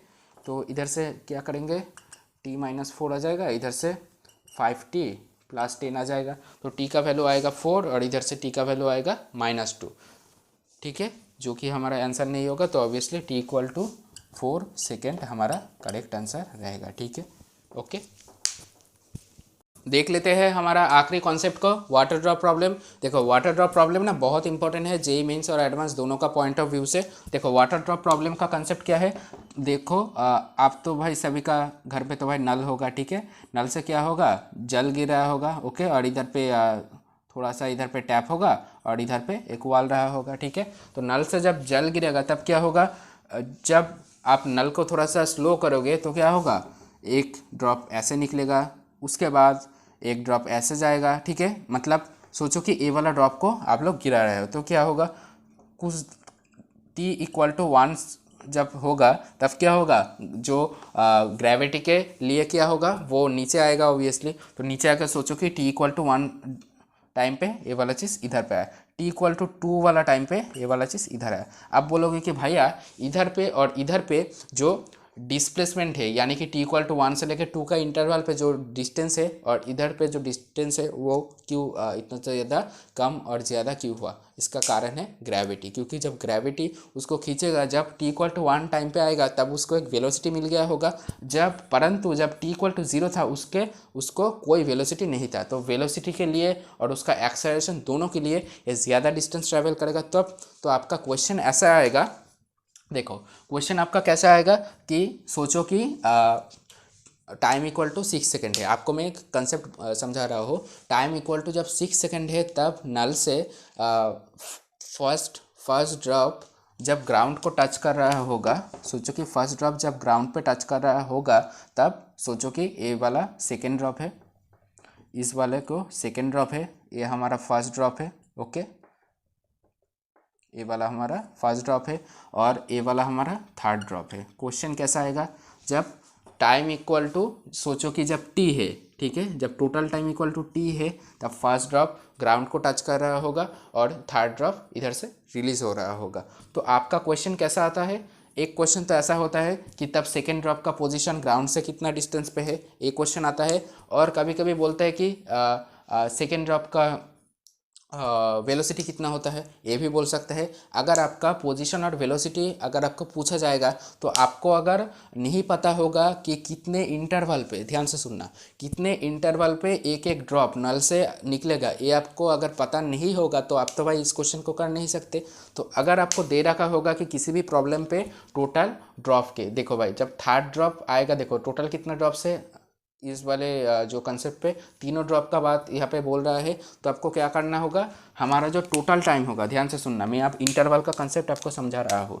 टोटल जो टाइम होगा t होगा वो क्या होगा, टोटल ड्रॉप सोचो कि इधर पे अगर n गिवन होगा तो ऑब्वियसली उस जगह पे आप क्या करना, n-1 × t करना। आप बोलोगे कि भैया यहाँ पे n क्या है, n = total number of drops है, ओके, और t = क्या है, time interval of each released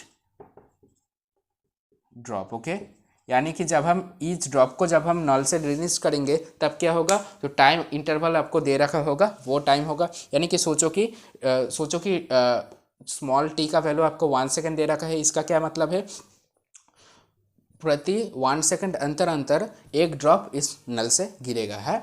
अब कंसेप्ट आपका ये है कि इधर पे n-1 कैसे आया। देखो जब थर्ड ड्रॉप इधर पे सोचो कि थर्ड ड्रॉप जब निकलने वाला होगा तब क्या होगा, सेकेंड ड्रॉप और फर्स्ट ड्रॉप का बात आप लोगों को करना पड़ेगा। तब क्या होगा, सिर्फ हम इसका और इसका बीच पे जो हमारा जो टाइम गैप रहेगा, यानी कि इधर पे तो हम लोग ड्रॉप तीनों का बात कर रहे हैं, पर इधर पे हमारा जो इंटरवल 1 और 2 ही तो भाई होगा, है ना। अगर सोचो कि इधर पे 5 ड्रॉप के बारे में मैं बोल रहा हूँ तो 5 ड्रॉप के बीच पे कितने इंटरवल होगा, 1 2 3 4, इसीलिए हमको n-1 × t करना पड़ेगा, है ना। तो ये वाला था आपका पहला कंसेप्ट।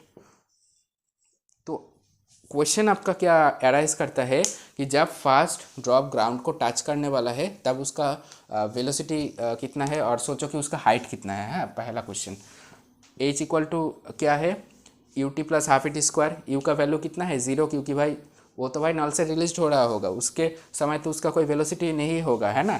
तो ½ × a × t², a का वैल्यू कितना होगा, 30 माता जी। और यहाँ पे टाइम यानी कि t², यानी कि जो टोटल टाइम है, टोटल टाइम कितना है, n-1 × t²। n-1 into t उसका होल स्क्वायर होगा। तो इधर पे क्या होगा g/2 n-1 उसका whole square into T square हमारा होगा आंसर। तो इसी तरीके से अगर हम एज को अगर हम पता कर लिए तो हमारा क्या फ़ायदा होगा। देखो जब हमको टाइम इंटरवल के बारे में और आपको दे रखा होगा कि टोटल टाइम और टोटल नंबर ऑफ ड्रॉप आपको अगर गिवन है तो आपको इंटरवल पता चल जाएगा। तो आपको अगर बोलेगा कि सेकेंड ड्रॉप के बारे में अगर कुछ क्वेश्चंस करेगा तब आपको पता चल जाएगा कि जब फर्स्ट ड्रॉप और सेकेंड ड्रॉप जब के बारे पे जब हो रहा था तो हमारा क्या होगा 1 सेकंड हमारा कम हो जाएगा। मतलब छोटा टी वाला जो टाइम है ना वो सेकंड क्या हो जाएगा, जो हमारा टोटल टाइम होगा उससे हम लोग सब्सट्रैक्ट कर लेंगे तो हमको पता चल जाएगा कि सेकेंड ड्रॉप के लिए कितने सेकेंड ड्रॉप कितना टाइम से रिलीज हुआ है ना, कितना टाइम तक वो नीचे गया है। तो इससे आप लोगों का हाइट भी पता चल जाएगा है ना। तो एक प्रॉब्लम कर लेते हैं उसके बाद आपका कंसेप्ट एकदम से क्लियर हो जाएगा। चलो देखते हैं क्वेश्चन, ठीक है, वाटर ड्रॉप प्रॉब्लम पे बेस्ड है। देख लेते हैं क्वेश्चन क्या बोल रहा है। व्हेन ए ड्रॉप होगा है ना, क्वेश्चन पे क्या होगा when A drop, okay, when A drop fall at the regular interval regular interval from A tap which is 5 meter above the ground, the third drop is leaving, then the first drop touches the ground, okay। क्या कह रहा है when the third drop is leaving then the first drop is touches the ground, how far above the second drop at the instant, okay। मैंने जो आपको बोला था वही चीज़ यहाँ पे एकदम से आ गया। क्या बोल रहा है, एक नल था इधर पे, ठीक है, नल से क्या हो रहा था, ड्रॉप गिर रहा था। बोला जा रहा है कि फर्स्ट ड्रॉप जब ग्राउंड को टच करेगा तब थर्ड ड्रॉप क्या होगा इधर से निकलेगा, ठीक है, ये वाला चीज़ थर्ड ड्रॉप है। तब सेकेंड ड्रॉप का एक पोजीशन रहेगा ग्राउंड से, तब सेकेंड ड्रॉप का भूमि से हाइट कितना है ये हमको फाइंड आउट करने का दिया हुआ है। देखो tap which is 5 metre above the ground, यानी कि जब फर्स्ट ड्रॉप जब ग्राउंड को टच करेगा, ध्यान से सुनना मेरा बात, जब फर्स्ट ड्रॉप जब ग्राउंड को टच करेगा यानी कि इसके और इसका बीच पे क्या होगा हाइट 5 मीटर होगा ऑब्वियसली। तो हमारे पास d का वैल्यू क्या दे रखा है 5 मीटर दे रखा है और हमारा g तो है हमारा 10 metre per second square, okay. तो हम इससे क्या कर सकते हैं, देखो इससे क्या हम लोग टाइम को निकाल सकते हैं, ऑब्वियसली हम इससे टाइम को निकाल सकते हैं क्योंकि हमारा d दे रखा है 5 और यहाँ पे देखो ut plus half a t square होता है ना formula, s equal to ut plus half a t square. देखो यहाँ पे u का वैल्यू है 0 क्योंकि वो तो भाई नॉल से तो भाई पड़ेगा, यानी कि इधर पे तो 0 plus half into A into T square. A का वैल्यू कितना है 10 into T square, T square ही तो हमको चाहिए यानी कि टी का वैल्यू चाहिए। इधर पे इसको क्रॉस मल्टीप्लाई करेंगे तो इधर पे 1 आ जाएगा, इधर पे टी स्क्वायर यानी कि टी इक्वल टू 1 सेकेंड आ जाएगा, सॉरी टी इक्वल टू क्या आ जाएगा 1 सेकेंड आ जाएगा, okay. T equal to 1 second का मतलब क्या है, देखो छोटा टी इधर पे मैं लिख रहा हूँ, इसका ये मतलब नहीं है कि आप छोटा टी और बड़ा टी पे गड़बड़ी कर दोगे। देखो इसका मतलब क्या है 1 सेकेंड इसका टाइम लगा है इन जगह से इस जगह आने के लिए, यानी कि हमारे पास बड़ा टी का वैल्यू है 1 सेकेंड और इधर पे देखो ड्रॉप कितना है 1 2 3, इधर पे इंटरवल है 1 और 2, यानी कि 2 इंटू छोटा टी यानी कि n-1 का वैल्यू कितना होगा 2 होगा, इनका वैल्यू 3 है इसलिए। तो 2t इक्वल टू 1 सेकेंड और t का वैल्यू क्या होगा 1/2 सेकेंड यानी कि 0.2 सेकेंड है ना। तो अगर छोटा टी का वैल्यू है 0.5 सेकेंड तो ऑब्वियसली आपको पता चल जाएगा, क्या पता चल जाएगा इधर से कि 1.5 सेकेंड इंटरवल पे ये चीज ड्रॉप गिर रहा था। तो ऑब्वियसली 1.5 सेकेंड तो क्या होगा, देखो नल से जब थर्ड ड्रॉप जब गिरने वाला होगा तब क्या होगा सेकेंड ड्रॉप 1.5 सेकेंड क्या होगा ट्रैवल कर लिया होगा कुछ डिस्टेंस। तो वो वाला डिस्टेंस हम कैसे निकलेंगे, तो क्या होगा s equal to u t plus half a t square, तो क्या होगा half into g into T square, t का वैल्यू कितना है 0.5 उसका होल स्क्वायर, तो इधर से होगा हाफ, इधर से 10 और इधर से हाफ इंटू हाफ यानी कि 1/4 आ जाएगा। इधर से देखो 1/8 इंटू 10 आ जाएगा। तो ऊपर से क्या करेंगे देखो 5/4 आ जाएगा, तो 5/4 होगा हमारा डी प्राइम का वैल्यू है ना, डी प्राइम, ठीक है। अब डी प्राइम क्या होगा, देखो कितना डिस्टेंस से ट्रैवल किया है, तो ए ट्रैवल किया है 1.25 मीटर डिस्टेंस। तो 1.25 मीटर डिस्टेंस तो भाई नल से होगा, तो हमको तो क्वेश्चन पे कुछ और ही मांग रहा है कि ग्राउंड से कितना होगा। देखो 5 - 1.25 है ना, इसका वैल्यू क्या है 1.25, यानी कि 5 माइनस 1.25 का मतलब क्या है 3.75, जो कि हमारा ऑप्शन नंबर 2 पे करेक्ट है। तो जिनका भी आंसर ऑप्शन नंबर 2 आया होगा उन सभी का आंसर सही है। तो देख लेते हैं एक और प्रॉब्लम। तो हमारे पास तो देखो फिलहाल बहुत सारा प्रॉब्लम है, पर हमारा जाने का अभी वक्त भी हो गया, तो आपको डीपीपी में प्रोवाइड कर दूंगा। उधर पे भाई बहुत अच्छे अच्छे तरह तरह के क्वेश्चन रहेगा इन सब कंसेप्ट के ऊपर, और बहुत सारा अच्छा क्वेश्चन भी उन डीपीपी पे रहेगा। तो डीपीपी को ऑब्वियसली सॉल्व करना, जो कि मैं आपको आज रात ही मेरा यूट्यूब चैनल और ऑब्वियसली टेलीग्राम ग्रुप पे तो मैं रेगुलर शेयर ही करता हूँ। तो आप लोग अगर टेलीग्राम ग्रुप पे मेरा ज्वाइन नहीं हुए हो तो ऑब्वियसली ज्वाइन कर लेना। तो आज के लिए है इतना तक। तो बाय बाय बच्चा लोग, good bye and good night बच्चा लोग। तो मस्त रहना, खुश रहना और पढ़ाई करते रहना, और जय हिंद बच्चा लोग।